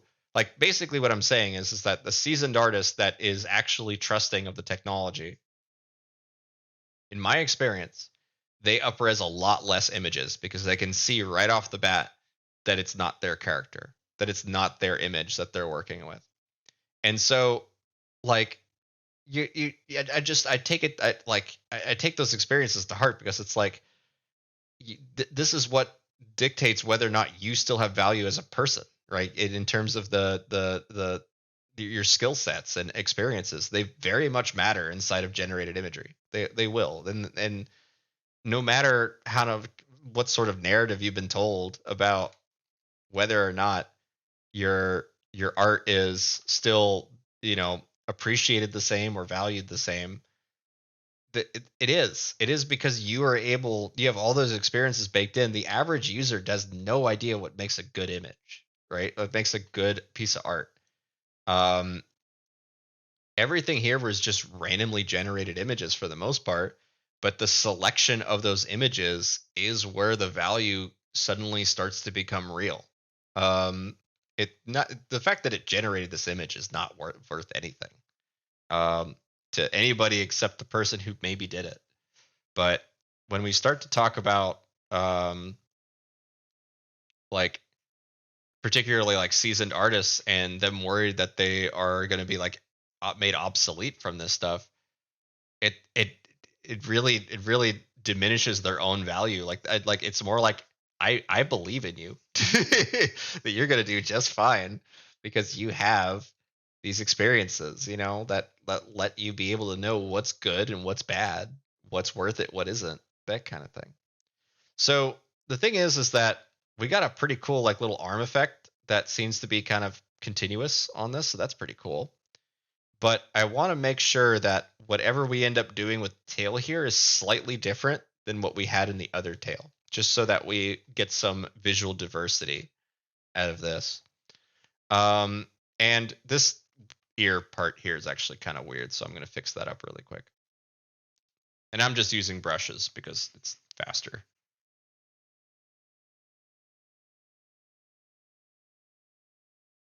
Okay. Cool. And now I'm going to gen fill out the gems. The fact that they're gems is kind of funny. Let's just do both at the same time. See if we can get enough reference here from that alone. Photoshop Beta actually respects the entire canvas, so we're taking advantage of that right now with this. At least we should be.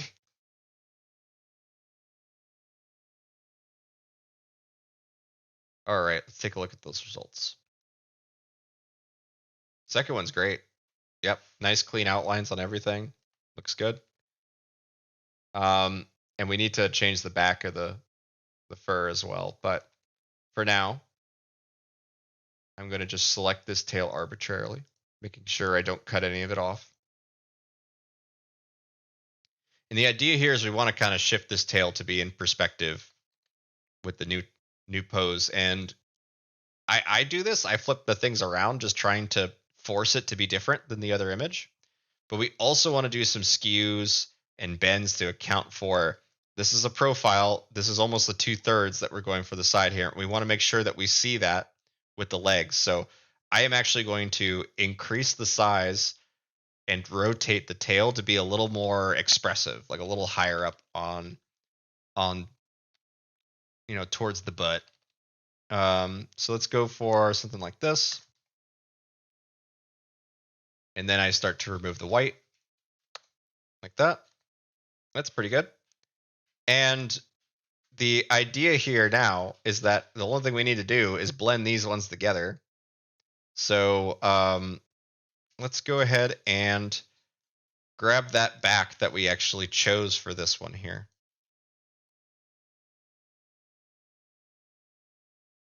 Now we're just going to start brushing that on. Oops. Sorry about that, y'all. Boop. I had the wrong brush in my hand. There we go.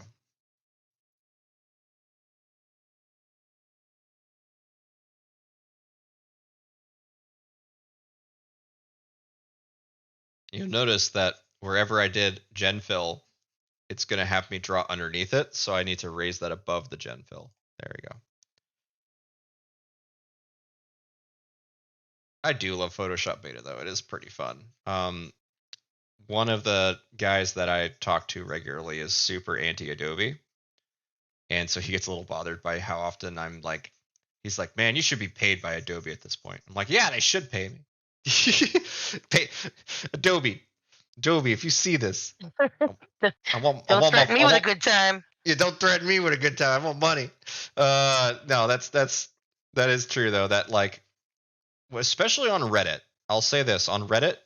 I don't even mention Midjourney. I only mention Midjourney when I need to. And I do that because me being just another artist in the group is frankly the right decision. I am not a shill for Midjourney. If Midjourney does something, stupid, I'll tell y'all. That's fine. But it's just that's not going to happen anytime soon. Simply because we are at a point now where we're able to do some pretty incredible stuff, and it's so hidden behind just the demagoguery of the word of just two letters AI, right? So at no point is anything that I'm doing here, like I'm applying my own artistry to a point where it's hard to argue that this is the same derivative piece from the artist that we were working with earlier that Matt submitted in. It's also why I'm confident that I can use the black box at all, because even if you guys give me a copywritten character or a trademarked character, I mean, it's not going to matter because the output from Midjourney is a transformative act. That's really where the U.S. law kind of comes into play here. I'm not a lawyer, putting that asterisk out there, just saying. That's how I see it. So, yeah, I'm gonna say that's good enough for what we're doing. You can see I have warped the tail a little bit. It's a slightly higher up position, and I'm just trying to evoke more of a like just diversity in the result there. So now I'm gonna copy that. And if you were a traditional artist, the best part is that you could have just drawn all of this and skipped all of the kind of fiddly parts of what we're doing, you know? Yeah. Um, yeah, the traditional skill sets will not only never go away, but they're more importantly, they actually matter more now that AI exists because frankly, yeah, you can make an objectively pretty thing with AI. You're not going to make whatever's in your head with AI. Like you need to actually put the time into learning how to, you know, actualize your vision. And that takes more than just learning how to use a program. Like that takes experience. It takes time. Um, and yeah, uh, it's just important to be able to respect other people though when it comes to this stuff. Like if they're gonna ask you to like, please don't make fan art for me. Like, please don't make fan art of my character because you can do this now. I would respect them 100%. Um, Obviously. it is just it's such a dick move, honestly, when people like send a bunch of stuff to people that they know that they don't like it. But you know, I'm a hypocrite in that regard because I definitely sent fan art to a couple artists that I'm trying to say like, look, you've been a very outspoken person against like AI imagery. I'm not trying to like, you know, bother or harass you by sending you an image. But what I am trying to do is to show you where you were sending, like putting out misinformation, like what sort of truth is actually, you know, about this stuff. And the most common one that I see is, you know, I'm being stolen from, and it's either from like the data set side of stuff, like the collection and scraping and whatnot. Uh, that argument is already kind of flawed for other reasons, but the reality is when it comes to like I'm being stolen from by my fans because they're taking my images and then making their own stuff with it. That just feels like like just such a greedy thing to say, honestly. Like to say like, oh yeah, everything that ever comes out of any sort of transformative act using my stuff is Hmm. mine. It just feels very corporate. It feels very like Feels non-human, honestly. Ironically non-human. Metallica versus Napster. Yeah. Yeah. I mean, it's just very I just don't like the idea of saying, "Hey, that that that thing you made that is based off of my character." I'm not even talking about AI anymore, by the way. Like that plushie or whatever, that thing that was sold on Etsy, that thing you need to give me a percentage of it because you sold it without, you know, even though you handmade it, even though it's all like whatever, like I wasn't involved with it at all, that you now owe me money because it looks like one of the things that I trademarked. Yeah, no, I don't respect that at all. I actually the Disney daycare stuff is really a big worry for me moving forward, but I really don't appreciate that at all. Anyway, that That's was a ramble. disgusting. To make it so that like, children feel like comforted by these characters. You know Right. what I mean? If you're not familiar with the Disney daycare lawsuit, it's oh yeah, thank you so much, Christina. Let me pop over to the chat really quick because I noticed we have a couple of voices here. Um, the uh the thing is that the Disney daycare lawsuit um is essentially a daycare that painted a bunch of trademarked characters on the wall. Keep in mind, hand painted a bunch of trademark characters, and Disney sued them to remove it. because they felt like they were being stolen from. They were just there to make kids happy, so they weren't so like scared of being in a new place. You know what I mean? Yeah. And the thing is that um, I was doing some research on it because I'm going to eventually talk about it in one of my comics, but I was doing some research on it and I found out that um, Warner Brothers just gave them unlimited licenses for their characters. They were like, "Oh, Disney, this is some bad press for Disney. Let's just make it way worse for Disney." So they gave like unlimited licenses of like Looney Tunes characters and all that stuff. They were like, "Yeah, yeah, go nuts." What's hilarious is yes, they did paint over it. The lawsuit never fully went through because they painted over the murals before they could, but it was painted over with a bunch of Looney Tune characters, like as kind of a big fu to Disney. And so yeah, I definitely get it. And that is why the mouse is evil. Yeah. There's a couple of people that are inside of, I would say, AI circles that use the nickname Blood Mouse a lot. Mm. But it's mostly just to demonize corporate entities, not specifically just Disney. But yeah. Um Thing is, like, imagine being like the mother of a spectrum child, right? Who had a particular attachment to the Mickey Mouse doll that you bought for them, right? And they go into this daycare and they see that character that they love, that soothes them, that makes them feel better. And they're like, "Nope, we've given you this character that, you know, is could be the only thing that makes your child feel comfortable, but you can't have it on your wall. You can't, you know what I mean? It's yeah, yeah. It's a ooh, it makes me so mad." right. And it just comes down to the fact that they feel like they're being either slant so a lot of that stuff boils down to either two categories. It's either slander, as in like you're purposely trying to make the company look bad by like you technically could get sued by Disney for spray painting Mickey Mouse on a nuclear facility or something like that, just like trying to make a critique or message.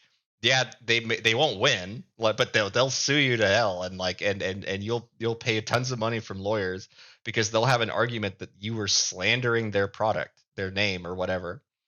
I more realistically, what's going to happen is they're going to say that you stole from them in some way, as in there's value in what you're doing, as in you're making money. If you're not making money, Disney really has no reason to sue you because they have nothing to get out of it. The daycare was making money. They were using it as a form of advertisement, and so it's like one of those things that's on paper is like something a lawyer would just be like, yeah, yeah, just send another lawsuit out to them, whatever. And they don't even take the context of it at all, and it's just completely inhuman, right? I mean, lawyers are kind of renowned for that. So, yeah. Let's see here. Nintendo bought up every Super Mario blank to prevent any damage. Yeah. Yeah, I yeah, I'm not going to touch that subject much, but I will say this about particularly Nintendo. They're another example of that, but that's because they literally are the only fish in the game now when it comes to like children's consoles and stuff. They can sue everyone like crazy because there's no value to them getting advertisement from a random business or whatever. They're going to have officially licensed venues for all that stuff. And frankly, it's just gross. Like what I think it should be is that a corporation should not legally be allowed to sue an individual. I know that sounds crazy, but I think that that's what it really boils down to.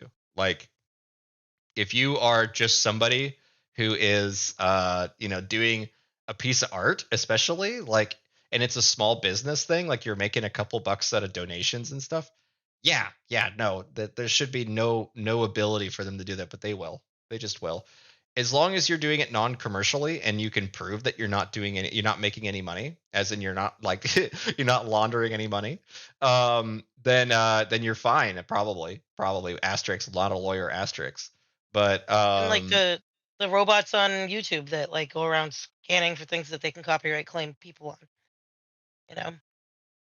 yeah, It's another yeah, one like Yeah, any of the YouTube policies are just trash. You know what I mean? Like it's I really I especially when it comes to like snippets, like there's so much stuff that falls into fair use that we can't do because YouTube's policies don't follow fair use.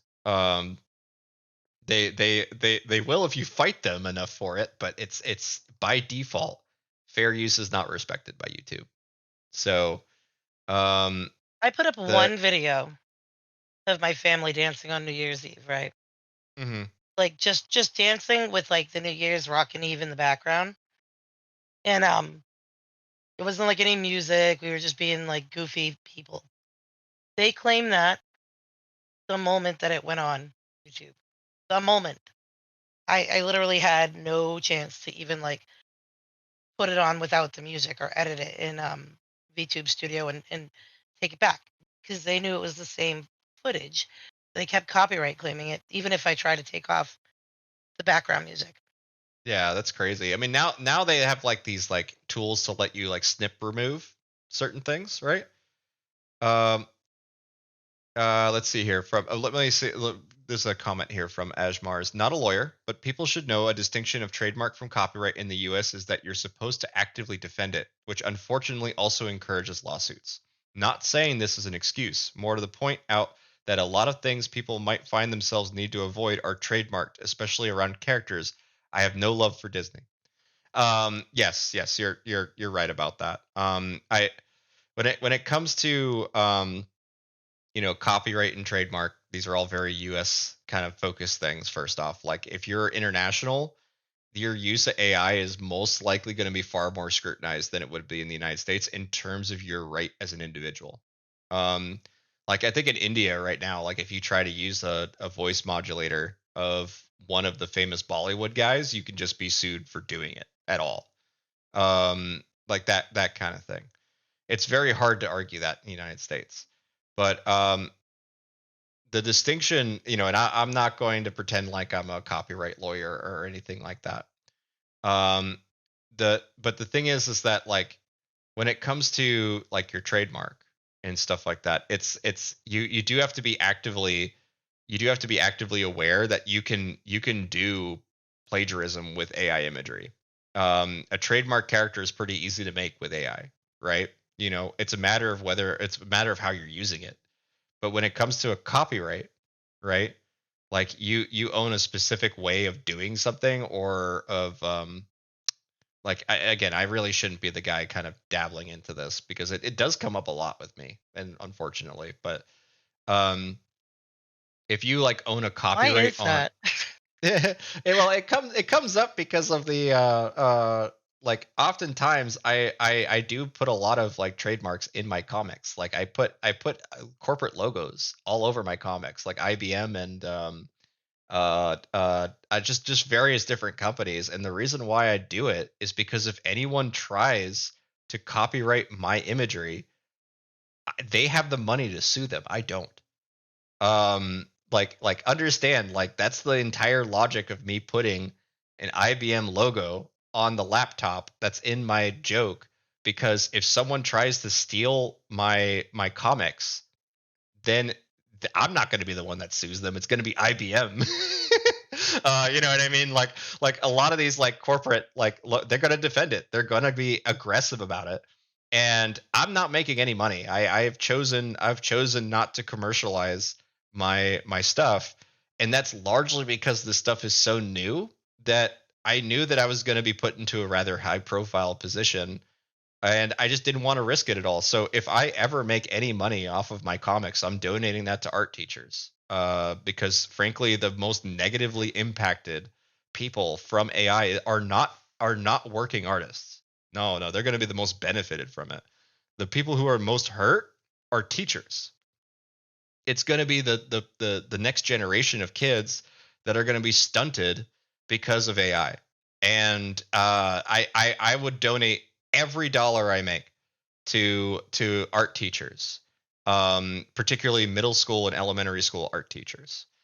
They need it. They need it more than anyone else right now, because those kids are going to be growing up in a world where, like, I didn't have shop class growing up. My older brother did. And I know nothing about woodworking until I was in my like early 30s and was doing a bus conversion, right? So like if I had those skills, I would have had them for 12 years prior or for 15 years prior. And I would have actually, have probably gained better skills by then. So seeing artistry kind of be this already back burner thing for so many public schools, it's going to be so bad now that there's like AI imagery where teachers are going to have to combat with the test taking and everything else being AI. But when it comes to imagery, it's the expression side of it. A lot of kids don't really feel like it's worth doing because they can just go on a computer and hit a button and then something comes out.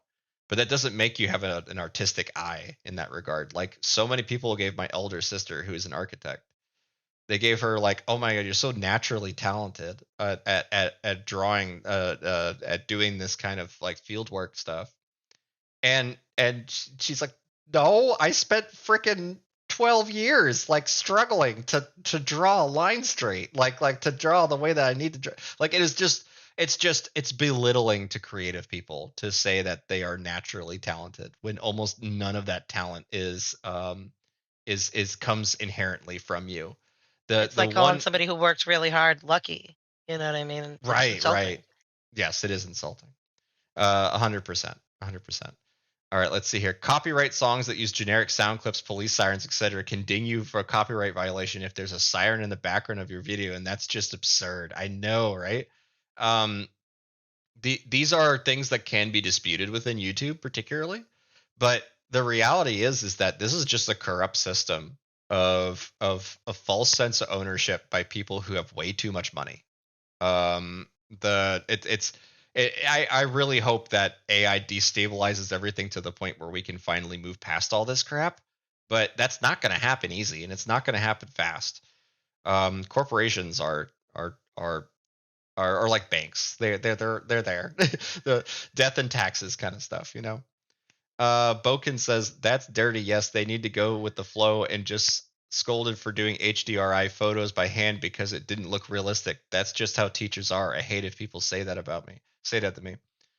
Um, the yeah, I mean it is certainly true that like I will say one thing about that, which is if you're purposely bucking the curriculum, there's a reason why the curriculum is there.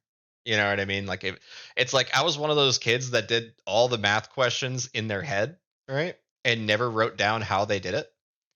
I was so frustrated when teachers knocked points off for me getting the right score, but I didn't show my work. The showing your work is so that they understand that you understand multiple ways to do something, right? So like I didn't get it then, but now I get it, right? So, all right. Giddy says a tactile experience of creating art is far more cathartic and emotionally relational than using AI to generate something visual or auditory. Um, I would agree, and I do actually fully agree with that. The one caveat I give to that is there's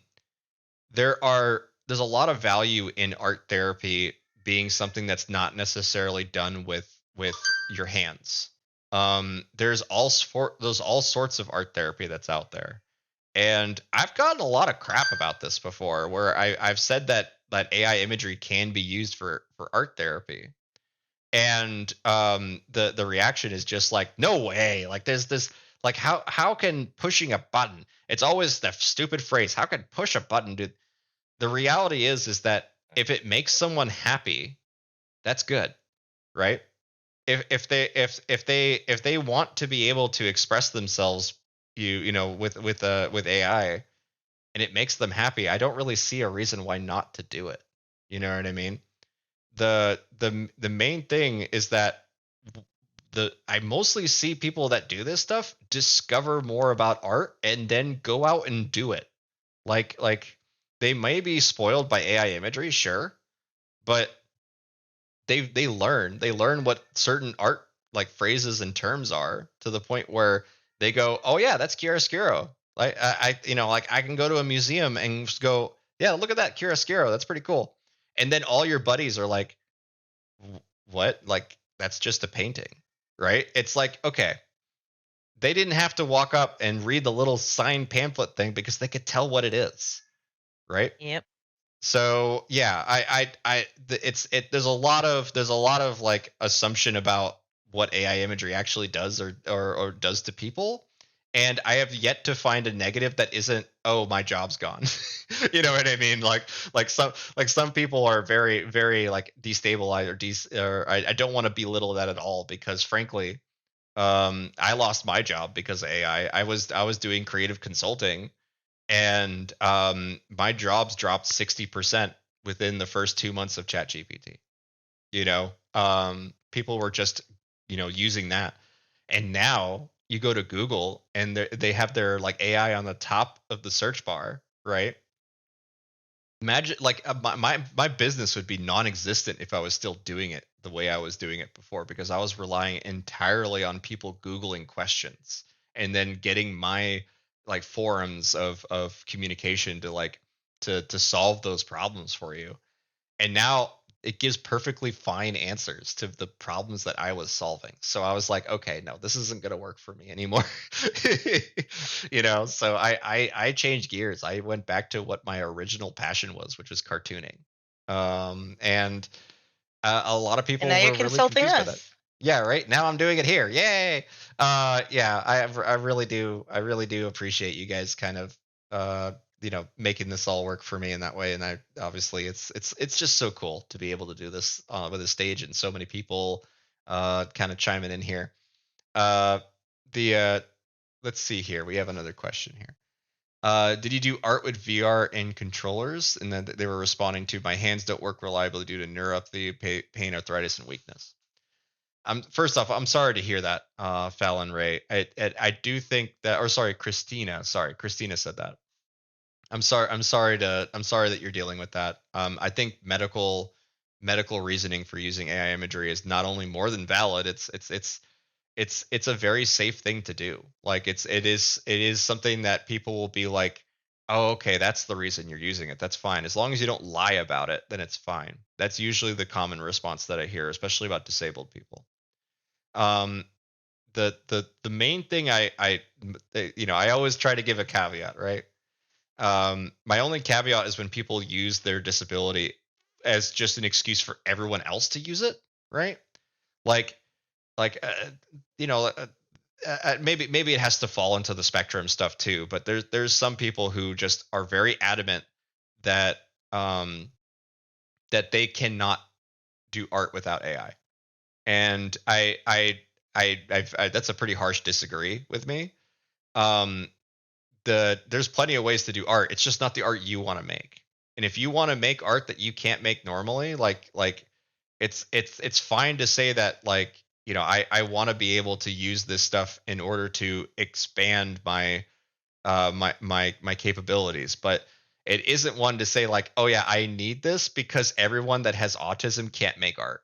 Like that's ridiculous. I've seen that argument online, and it boils me. Like it really bothers me because it makes it sound like, okay, so everyone has to be autistic to use AI. Okay, great. Like it was such a dumb argument for me.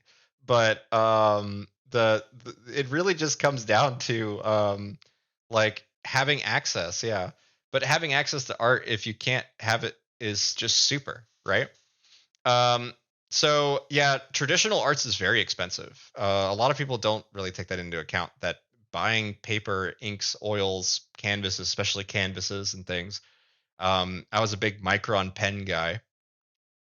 Just the microns are expensive, but the when you talk about doing the full thing, like it's a commitment, and that's why digital art blew up, was because it's infinite art in that regard. You can always just hit new canvas and keep drawing. But the traditional artistry side of it, it's like just paint on the walls. You know what I mean? Like just do. I'm not saying go do graffiti on the local bank or nothing, but like just find any way to express yourself. And I don't care if it's AI or not. I just really want you to express yourself. That's whatever you think is you. Um, yeah, and MJ is only $10 to $60 a month. Yay, it's money. Everything costs money. Yeah. I I'll just say this. The when it comes to money in general, like, you can do temporary art, you can do found art, you can do a lot of kinds of art that's out there that doesn't require money. But MJ and its pricing and all that kind of stuff, I think it's the most fair out of all of the, outside of just free stable diffusion stuff. But like, it you compare that to like Runway or like, any of the other like more nicher AI services, their token systems are awful, absolutely awful. I think it was really smart of Midjourney to set a standard early on that it's just a flat rate monthly that you're paying and you're based on different tiers. Um, the It's for the experience and not the money's worth, right?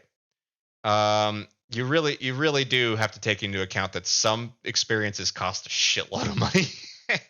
like like if you're going to make a massive, you know 8 foot 10 foot canvas, like that canvas is already money, if unless you stretch it yourself and stuff, um let Cat's alone. awake. Yeah, I know, right? She's very upset at me at the moment. But I'm gonna finish this character design. But here, Christina said something here. I tried painting abstract acrylics on canvas. Money I'll never get back because it's too painful for me to actually paint. All. I'm so sorry to hear that. And it didn't come out the way I wanted. Even aiming for overlaying colors and striped in splotches. Yeah. um it really does suck to have to work within limits, right? I will say that's I barring a disability, this is not a disability, but I do work with constraints a lot. I will force myself to only work with black ink. I'll force myself to only work with a certain medium, and I did that with AI imagery for a year. I said I am not going to draw for a year. I am going to entirely focus on this in order to solve my problems. Kind of insane, honestly. But I did it, and it made the tutorial, so I'm good.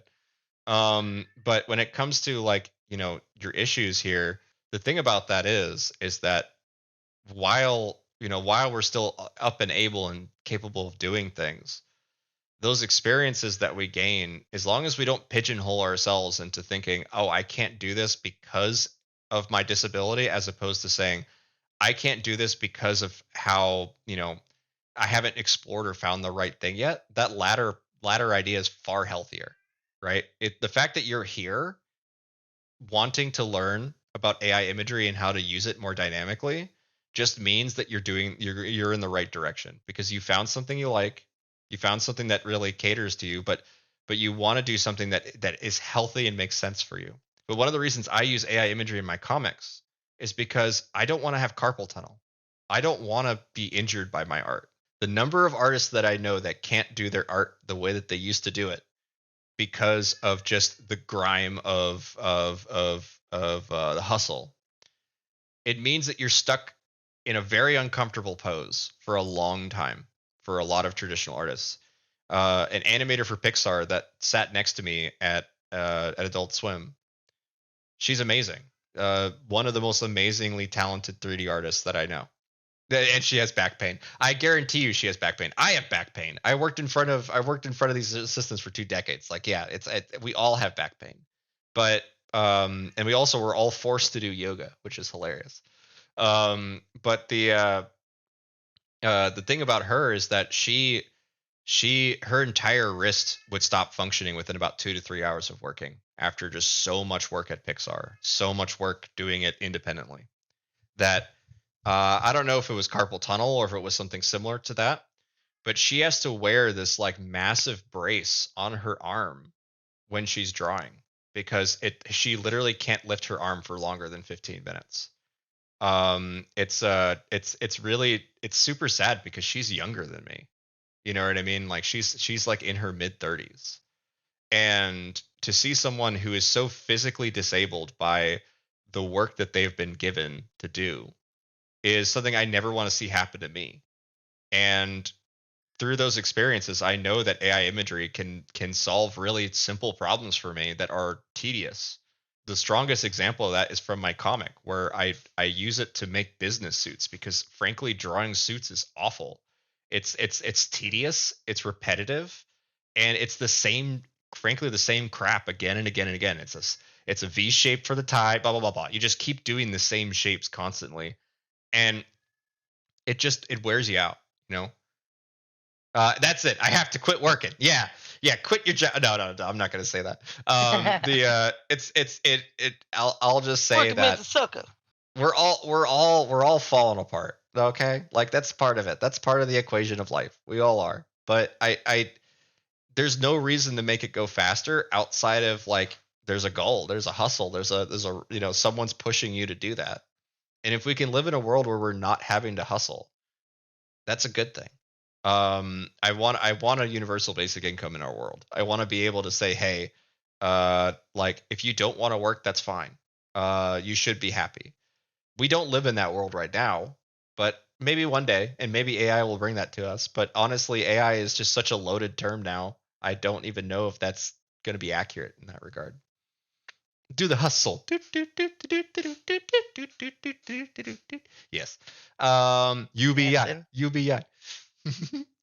Okay, cool. Live life to the fullest, indeed. I was actually just talking to somebody about that, another comic artist. They are very sweet. They had a very beautiful piece that they posted yesterday to Reddit, and I had to compliment on it how it made me cry, and I was very appreciative of it.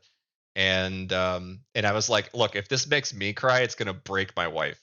And so and then I edit reply about an hour and a half later after she got home from work, and I was like, it did.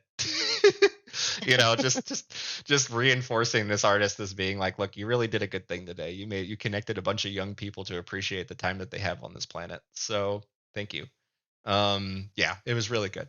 But I do want to finish my lesson plan here really quick, okay? My lesson plan was simply to get a very simple continuous turnaround today because You we're finish it, probably it will be over. no. Let's go ahead and just really quickly. I'm gonna hop out of chat here. I really appreciate you guys talking with me. That was awesome. But I want to come back into here just to show you what we have. We have this sheet of three different. This is a very similar pose to the second one here, but we made changes enough to give us some variety. Sorry about that. Some variety in that regard. So now that we have that as an image here, we have it right here. I'm going to add that to the list of URLs. That's the 3 URLs we had. And somebody asked about saving characters. Okay. So we're going to save this character really quick. Let's go ahead and grab, because we could also take like this pose, right? The one where it's like pretty butchy, right? Like it's a pretty big character here. In fact, I really do like that one. We really should just take it. So we'll have 4 of them. And we can put this bigger one at the end of the list just so that it has less influence in regard to like I can kind of tell that it's gonna be a little, someone's gonna call me out for that. The URLs shouldn't really matter, but look at some of the ones that other people were remixing off of. This is pretty cool to see. I'm not seeing, it's okay. We'll just stick with the 3 that we got. I don't need to worry about it. You can always add more. But what we're going to do is we're going to take our 3 URLs, first paste the one that we just got. So this one here. And then we take the 2 other URLs we had. And just to remind everybody what these URLs mean, we can see that they are the 3 turnarounds. That's what we have here. And now I'm going to copy all 3 of those. And we can confirm that they work just by doing a quick render, like a quick image here. And it's really the only reason I do this. You don't need to waste any of your fast hours or whatever for this. I just do this because I want to make sure the URLs work before I save it.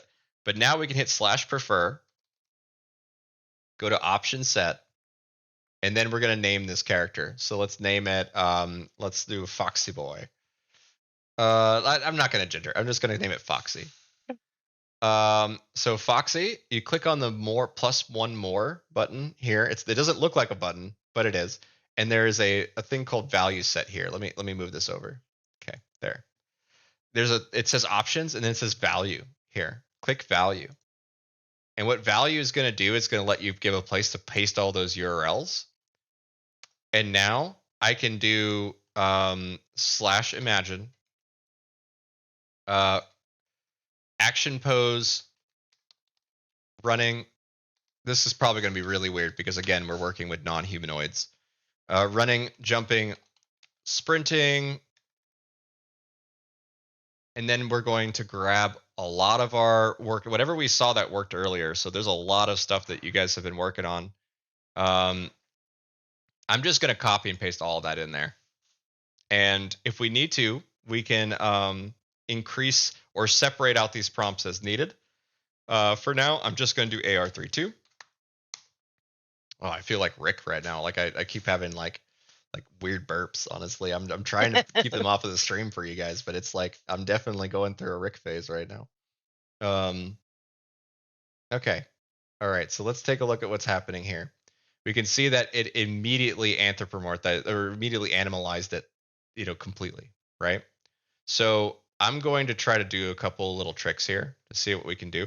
Now, there's no images in here. I'm just running the prompt without any of the character in there. I'm really just trying to see if we can get one that looks kind of like the shape of our character, but is otherwise how can I say, like it's basically the silhouette or the shape of it needs to match, and all these are on hind legs, so that doesn't make sense. I'm going to try to separate these two prompts out with a colon and see what happens. Most likely, it will not. We'll need to do some fudgy furry stuff to get there. But if you see that when I separate it out, we do have more humanoid like shapes because it's looking at action pose, running, jumping, and sprinting as its own prompt. And then the rest of this, it's seeing it as a separate prompt. So more likely we start to get these kind of more humanoid shapes. So I'm going to go with this first one here. And now that we have the character saved as those 3 URLs, we can either copy and paste the URLs, or we can now go to variation strong, hyphen, and then Foxy. And then just hit submit. And just for funsies, we're also going to do a style transfer. So we'll do variation, Foxy, and then at the end we will add Niji5. This will convert it to an anime data set, which will give us a more drawn look. And look at that. Isn't that cool? Like it's already like super cool, like super close to what we had before, because we have 3 reference images that are super close to each other, right? Like honestly, furry folks are going to be all about this. You know what I mean? Like it's super close already. You just have to recolor the tail and do some patterns on the hands and stuff, and you're already really close, especially to what we're working, like what we're injecting in. Maybe not the original art that that Matt had sent in, but poses. But we have poses now, and those poses are like super dramatic. By the way, like as soon as we switch over to Niji, it's like ready to kick me in the face. You know what I mean? Like, and I want you guys to kick me in the face. Anyone who develops this character, like for Matt, feel free and post it to my Discord or whatever. But this is really fun. I really do like some of these poses here. So what we do with this is we don't even have to render these up. We can just take them as is. And you could always upscale them. You could do that, sure. But what we do, or at least what I do, is I add them to my sheet because I might use them later, especially if they're on model. And even if I don't clean them up right off the bat, it's good to have them. You know what I mean? This is the only time that I'm kind of a bit religious about making sure I save all my files. I have done this stuff so many times now, I don't save any files locally. In terms of the generated images, I just generate on demand as I need.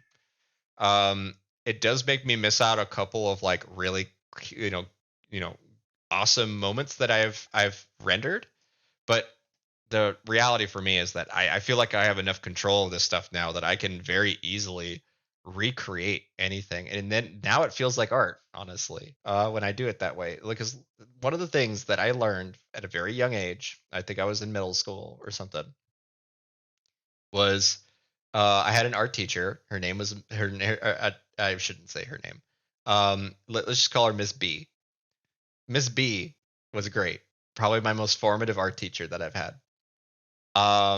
She was like, okay, as soon as you're confident enough to finish drawing what you're drawing and then you can throw it away immediately afterward, you're an artist.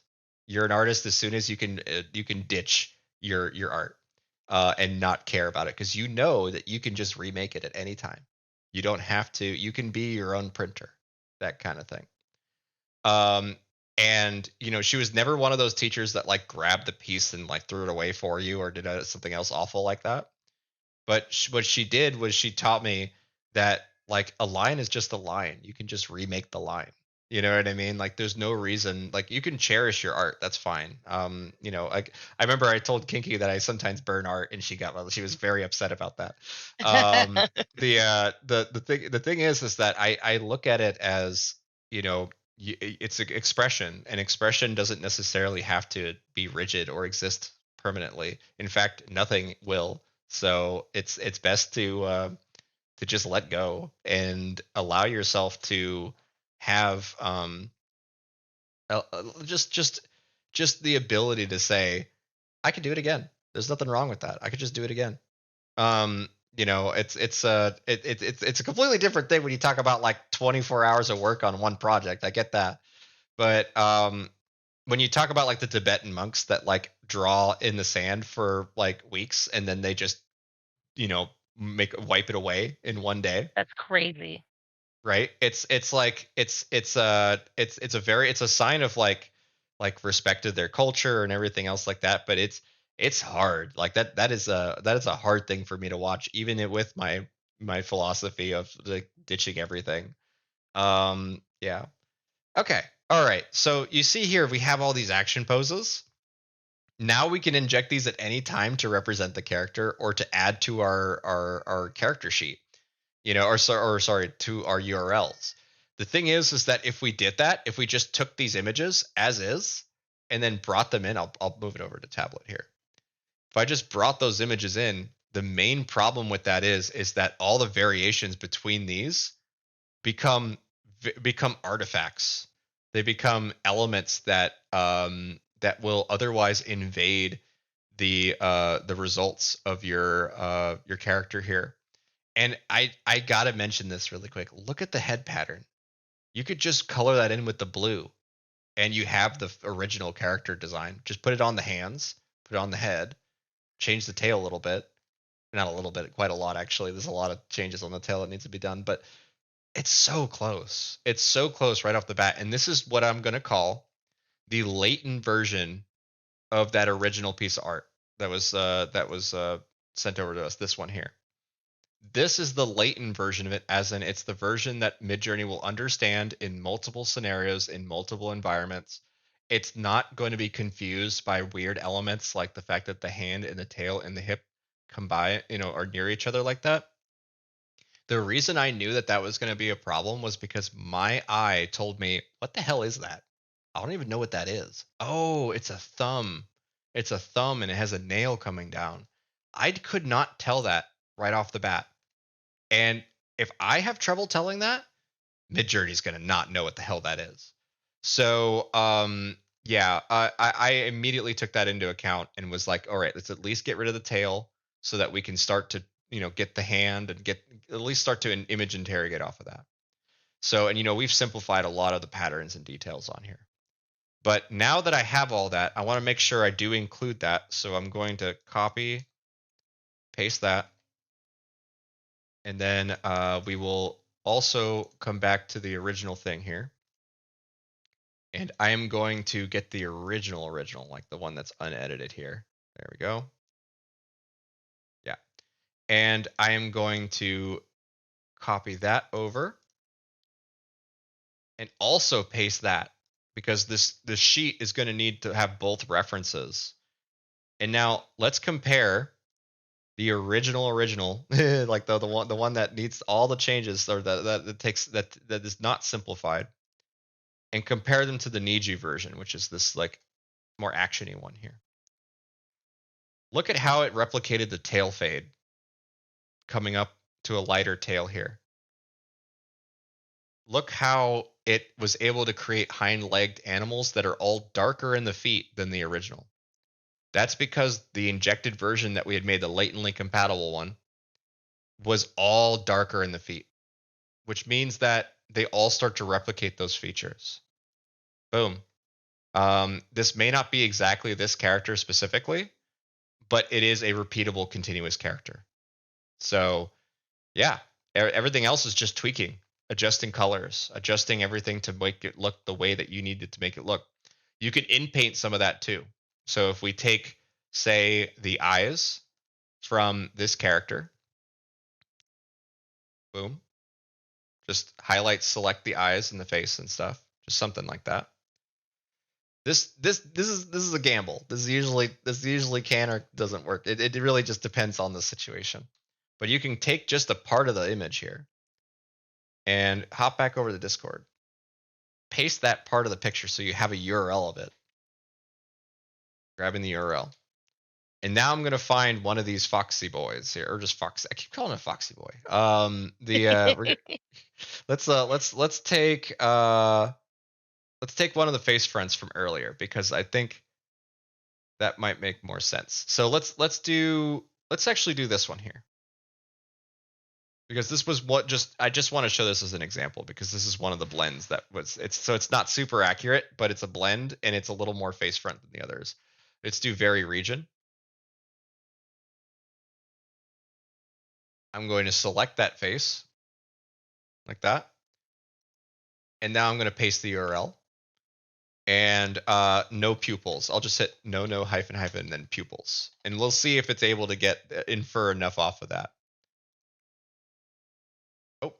All right. Can it use only a single image in the prompt? Okay. Let me see. What did I do wrong? Okay. Yes. I said we're gonna just say eyes. Eyes, no pupils. So at least has some sort of description on there. It didn't like the fact that I didn't include anything.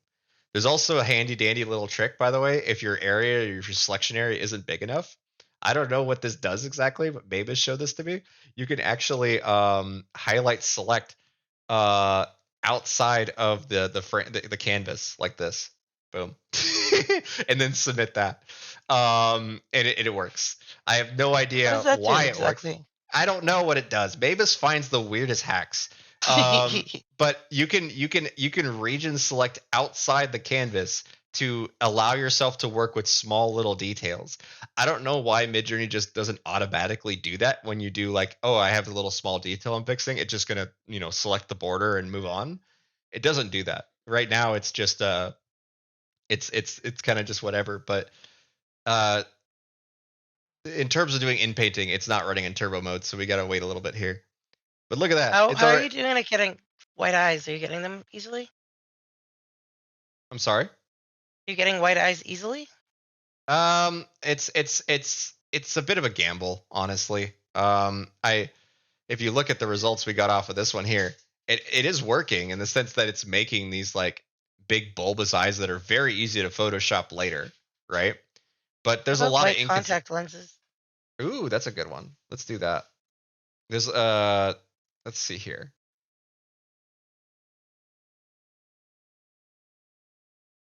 Okay. White contact lenses.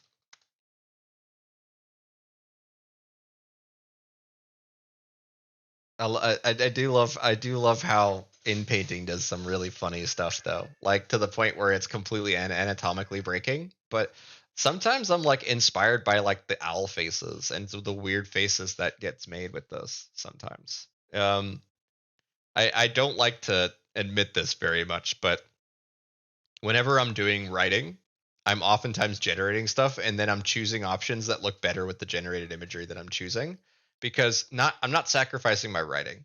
I'm just very aware about the amount of labor it's going to take for me to get a very very very specific idea. And so I'm far more open-minded on just, oh yeah, let's see what that does. Let's see where this part of the story goes.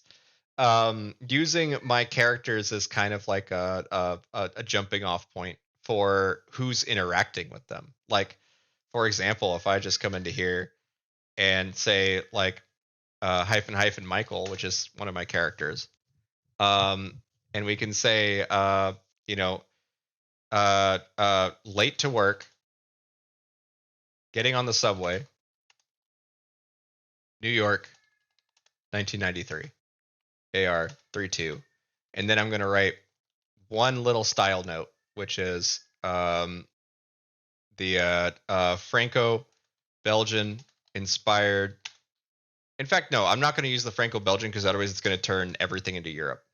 Let me just add him at the end, just the pronoun. That's a very common trick for me, is just to use a pronoun. We're still waiting on the contact lenses, but this is the other result we got from inpainting.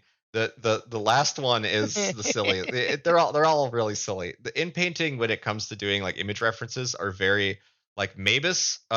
He knows how to do it to where he's like changing image codes and doing all sorts of wacky stuff for that. But I personally have a lot more luck by selecting a much smaller region and then working with that. So you can see we got a mostly live action Michael, doing his thing, standing outside of in a subway or whatever. But if I now, let's just say there's like some people standing next to him on this one here. I'll grab this one, and we're gonna first look at what this looks like. So he's just kind of tired and sitting there, maybe standing next to somebody. I'm going to hit variation strong, and then I'm going to add Niji5 at the end and style cute. Just so we get a cute Michael doing cute stuff. And we can also do one without style cute, just to show you guys what that looks like here. The idea of the quote unquote, like I have my workflow, I called it make anime real.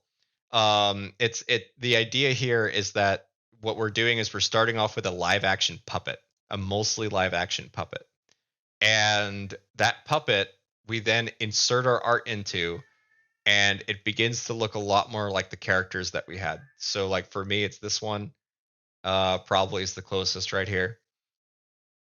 And and like, he could be stumbling with holding like a magazine or something while someone's trying to cross him at the subway, at the subway. But we can now just zoom out and see what the rest of the world looks like. And if we need to, if it's too repetitive and we keep getting Michael, then we can also just custom zoom, remove all of his URLs, right? Because it's still going to reference on the original image. We're just going to remove all the URLs, get rid of the word him, and then late to work, and then the subway New York 1993. Oops, I left the G in there. Well, the G's in there, whatever. And most likely what's going to happen is it's going to look at it and go, oh, okay, this is an illustration. So maybe it should be a comic, or it should be like a narrative. And that's all because of the images I'm injecting in there. And you notice I'm already getting panels, right? So this is how I kind of craft a lot of the what I call the establishing shots of my comics. Is I'm exploring the relationship between characters, and seeing how they prompt for me.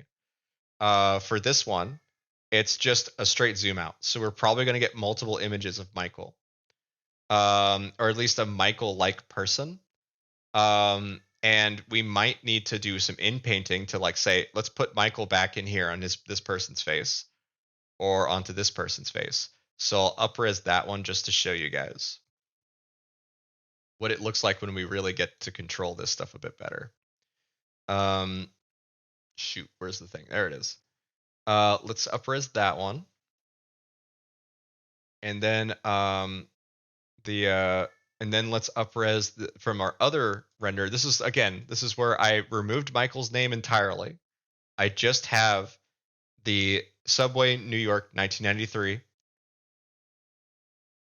And you can see here that we have a complete world that just generates because we've removed all the reference images, and it just tries to base something off of that image that we had before. And look, he's even sitting next to a kid and a dog in this one. Like, that's pretty cool. Like, but I like this one a lot, but his head's not right, which is fine. But I really like all the food. The food is just, I'm hungry, so it makes sense that I want that. But let's go ahead and pick the first one. And now I just need to inpaint Michael's head back in to be more like Michael. So I can go to vary region.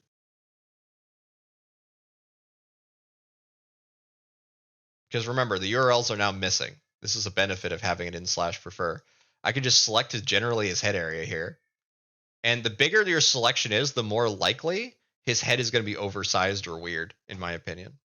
But let's just go ahead and select that.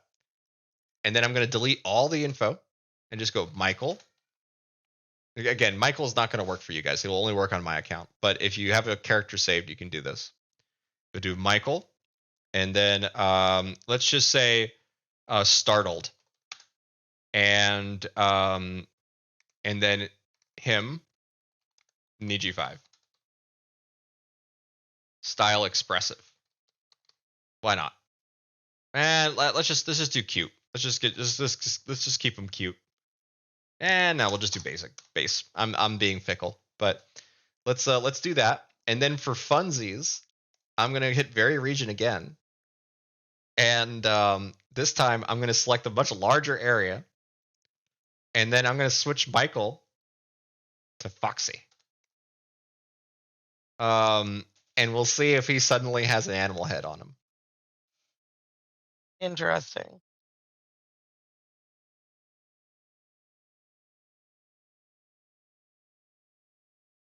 People really work in VC Create like it's their bot.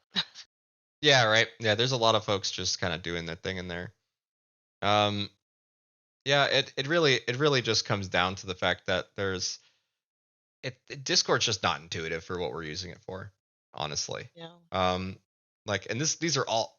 I would say that the bottom right is 100% Michael. Top left is very close to Michael.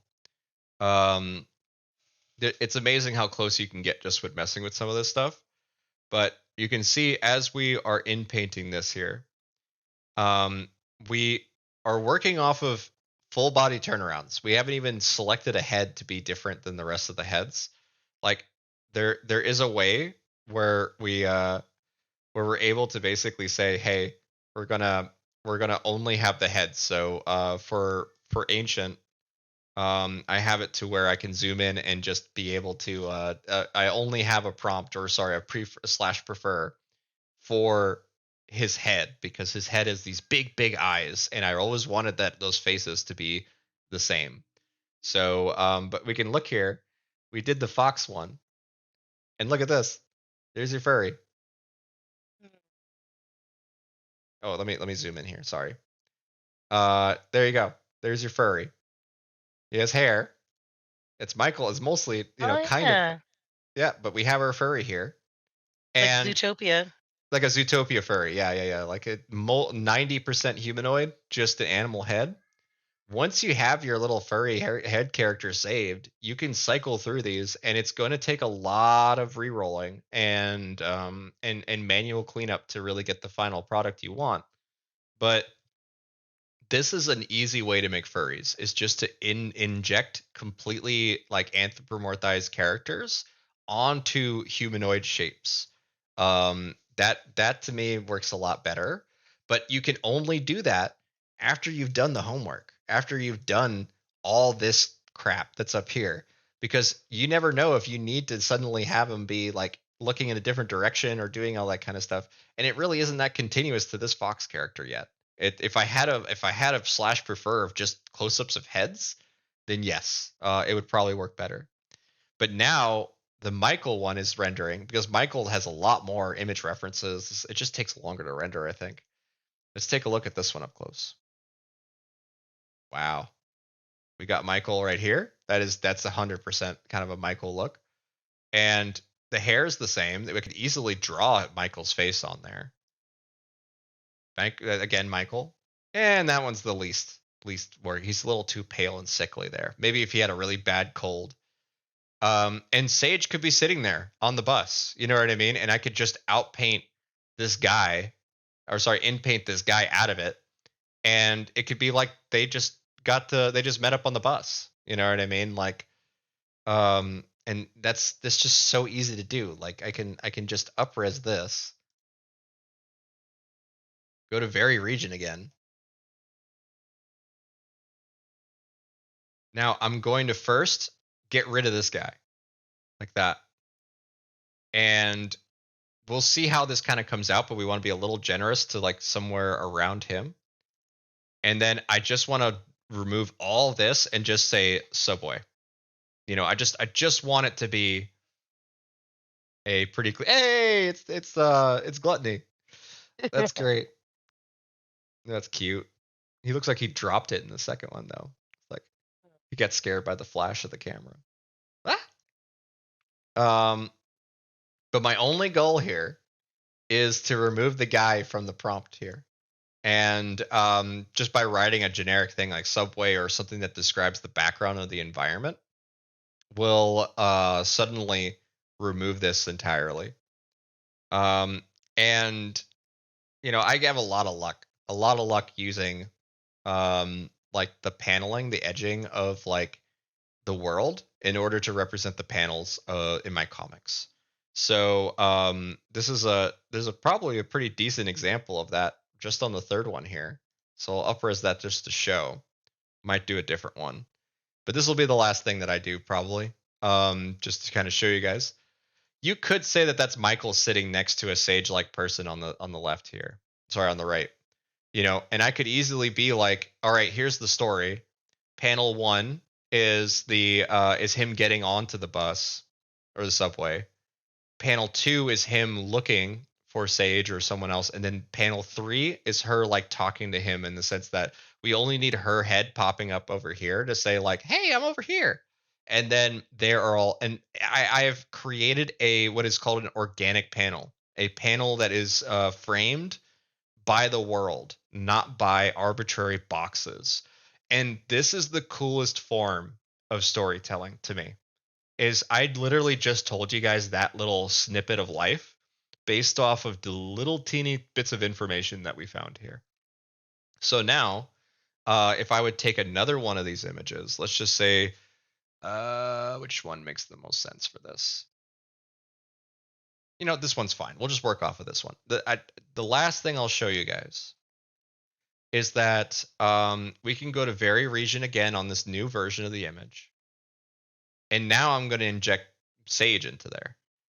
Highlight that here. And I could select as much of her head as I want, but because I actually like the hair that's here, I'm going to select most of it, leaving behind or removing anything that isn't characteristically hers. So she has the banana buns, the banana bangs that I was telling you about earlier.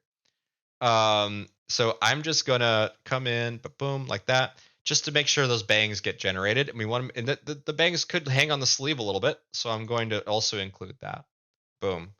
And now I just have to come into here, Sage, and her, and let's just say concerned. Like, let's say Michael's just he's just not doing too well today. He was sick at another panel, so her concerned. And we'll see what we get back. Now, it's not in Niji mode, so I need to hit this again. And then just write Niji. Niji 5. And this time we'll do style cute, because a lot of Sage's stuff works well with style cute. Sage is cute. Yeah, the number of DMs I get telling me that is plenty now. It's kind of funny because like I never got that stuff prior. I would get like literal guys just being like, look, I made Victor sexy, enjoy. And I'm like, cool, that's fine. All the power to you. But welcome to being a girl on the internet. I know, right? But now I'm a girl on the internet, and it's so weird. It's so weird to be like hit on by guys that are like, look, I'm bi. Like I'll take an offer, but you're not gonna like it. You're not gonna like what you get. You're not gonna like what you get. But yeah, it is funny to me. But if we take a look at the first result, right? This is without Niji mode on.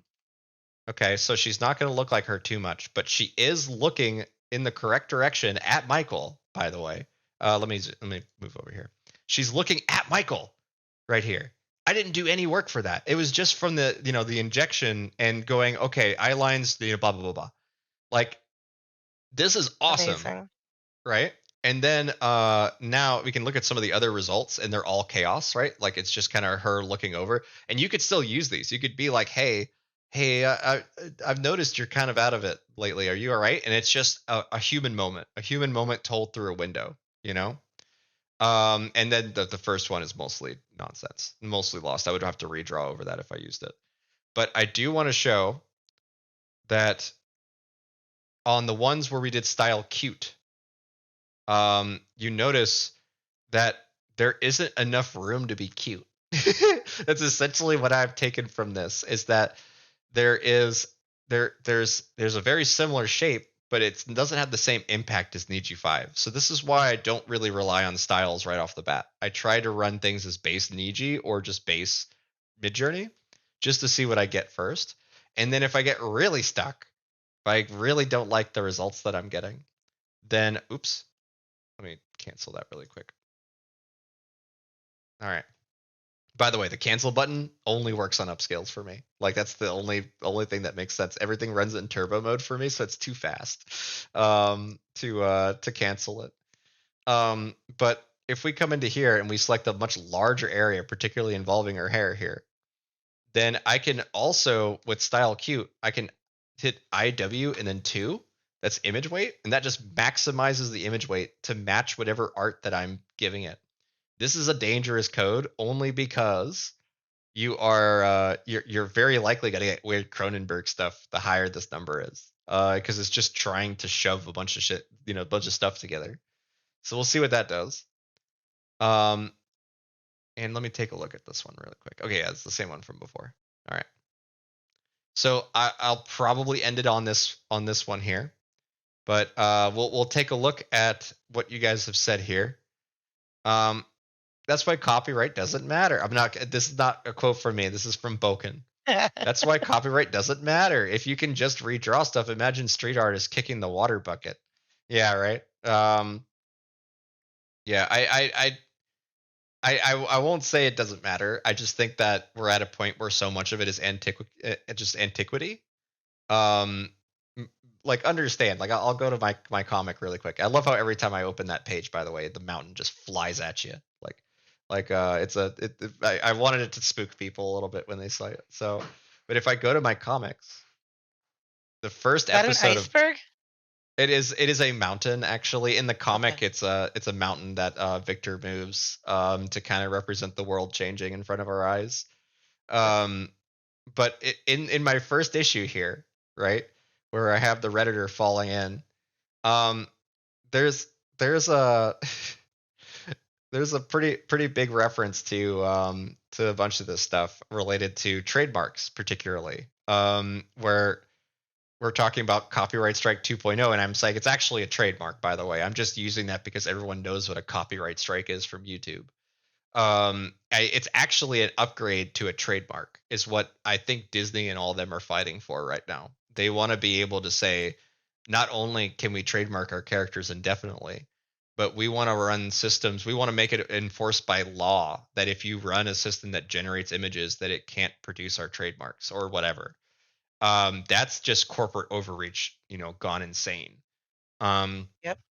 I think that that's what they're aiming for, but that's where I'm kind of coming at it. But look at this. Okay. So now that we selected a much larger region, boom, there she is. Like that's a much closer to Sage, or a workable image of Sage that I can use of her talking than I had before, because it just gives me a nice clean. She's got big head here. It's essentially like I can go in there and fix everything I need to, but it helps me be able to start to explore different expressions, different ideas. So Mm-hmm. I hope that helps in that regard. But this was a really fun stream. We didn't really get a ton done. We got a character sheet, which I will be posting to my Discord. But thank you so much to Matt for posting the original image, so that we're able to spin off of it and make our own character from it. So I hope he joins next week so he can check it out, or joins the Discord. But everything for me is on victorgnarly.com. So just the top right corner to any of the socials. Instagram is where I post my comic breakdowns, as well as the comics themselves. But Reddit is where most of my attention is. I consider Reddit to be the future of how AI, at least AI storytelling, is done, because we all aggregate the content to one place. So I don't really know how true that is long term. It's just right now there's not a lot of great venues for sharing your AI imagery. And thanks to the frankly the mods of r dash comics for understanding that they are not an art sub, they are a comic sub. By understanding that, they are they are giving us a venue to be able to express ourselves. That being said, if you do make a comic and you post it to that subreddit, there's a very good chance that you're going to be downvoted all to hell. You really need to put some effort in it. You really need to be clean about it. And then lastly, you need to be honest about it. You don't want to like label it, oh, this is an AI comic, and then post the title with it. That will just get you instantly downvoted. But you do want to be honest about it. If someone says, "How did you make this?" You just say, "I used, I used generated imagery." You don't have to even say the words AI. Just say that you use generated imagery, and it lets us get over this stupid AI art phase where we use the wrong word to describe the images that we're making. If you generate an image, right? That's because it's coming from a computer. There's no human authorship behind it. Art requires human authorship, in my opinion. Plenty of people in the AI world disagree with me on that, but I believe that it's when if you go outside and you grab a leaf and put it into a frame and hang it on the wall, the art isn't the leaf. It's the frame that you put it in. It's the art, it's the active human transformation that you've done. You could even argue that plucking the leaf was that, but don't pluck leaves. It's just the fact that you transformed it, you changed it, you made it your own. If you even sign an AI image, I'll allow it, and I say allow it as in like as if I have any authority on it, but it's okay to do that. Um, what's really funny is that Victor Gnarly's signature is generated. This one up here, this top left one is a hundred Love it. percent is an AI generated signature for Vic. I did this because I Nice knew that if I signature. right, I was really happy with how I was like really surprised. I was like, I need a signature for Vic Gnarly, and it gave me that, and I was like, holy shit! Like it really shocked me that it did that. Mhm. And there's a little bit of cleanup. Like I put a I forgot which what I changed here. I think I attached the V to make it cursive, right? But the one thing about the signature though is that I really liked how it combined the G and the N together. That has been like my kind of call sign. And yeah, no one else but you guys knows that this is a generated image right here. We So know a secret, right. guys. Well, the main thing was is I didn't want people to know who I really am, right? So I know that you can do that with handwritten stuff. So I was like really afraid that like AI technology, not just imagery, but AI technology would get so advanced that you could like look at someone's signature that they're trying to write anonymously and know who they are, right? So I was like, I'm not going to sign with my real name on anything that I generate. I'm just going to use this, whatever this is, and go from there. So yeah. Anyway, that's it for me. I'll check on chat one last time, but I really do appreciate your all's time today. This was a lot of fun. Um, yeah, okay. Well, thank you so much, Kinky. I appreciate that. What was the prompt for the signature? That's really neat, to be honest. I had no idea you could do that with MJ. I have to try it now. Right? Yeah. I would have to look it up. Honestly, I just said like I need or what did I write? I wrote yeah, I put it in quotes. I said signature for and then quote Vic space gnarly and then end quote. I don't know if that works or not. Probably doesn't. But in my opinion, it's like you could start with an emblem even and then go from there. Like you can start with a basic like give me like just a signature and then pick a signature you like and then just start remixing or changing it around. So but no, thank you so much for joining, Fallon. I really do appreciate you coming. This is awesome. I haven't heard from Ancient all day today, so I imagine he's busy playing Pokemon or something. Um, He might be working on some other things. right, right. He is a busy dude, so I don't blame him at all. It was great hearing you out talk and share all your steps you do. Oh no, thank you so much for joining, Braz. I really do appreciate that. It is something that and Lizzie, of course, I always appreciate you coming. And just y'all, I really do want y'all to take what we've learned today in terms of like the character continuity stuff. We've done a lot of furry stuff lately, so I probably will do I'll probably do a live action one next week, maybe. We'll see. But we have Halloween coming up, so that's going to be exciting. So yeah, yeah. I'll let Kinky close out. But you guys have a great night. Okay. Thank you so much.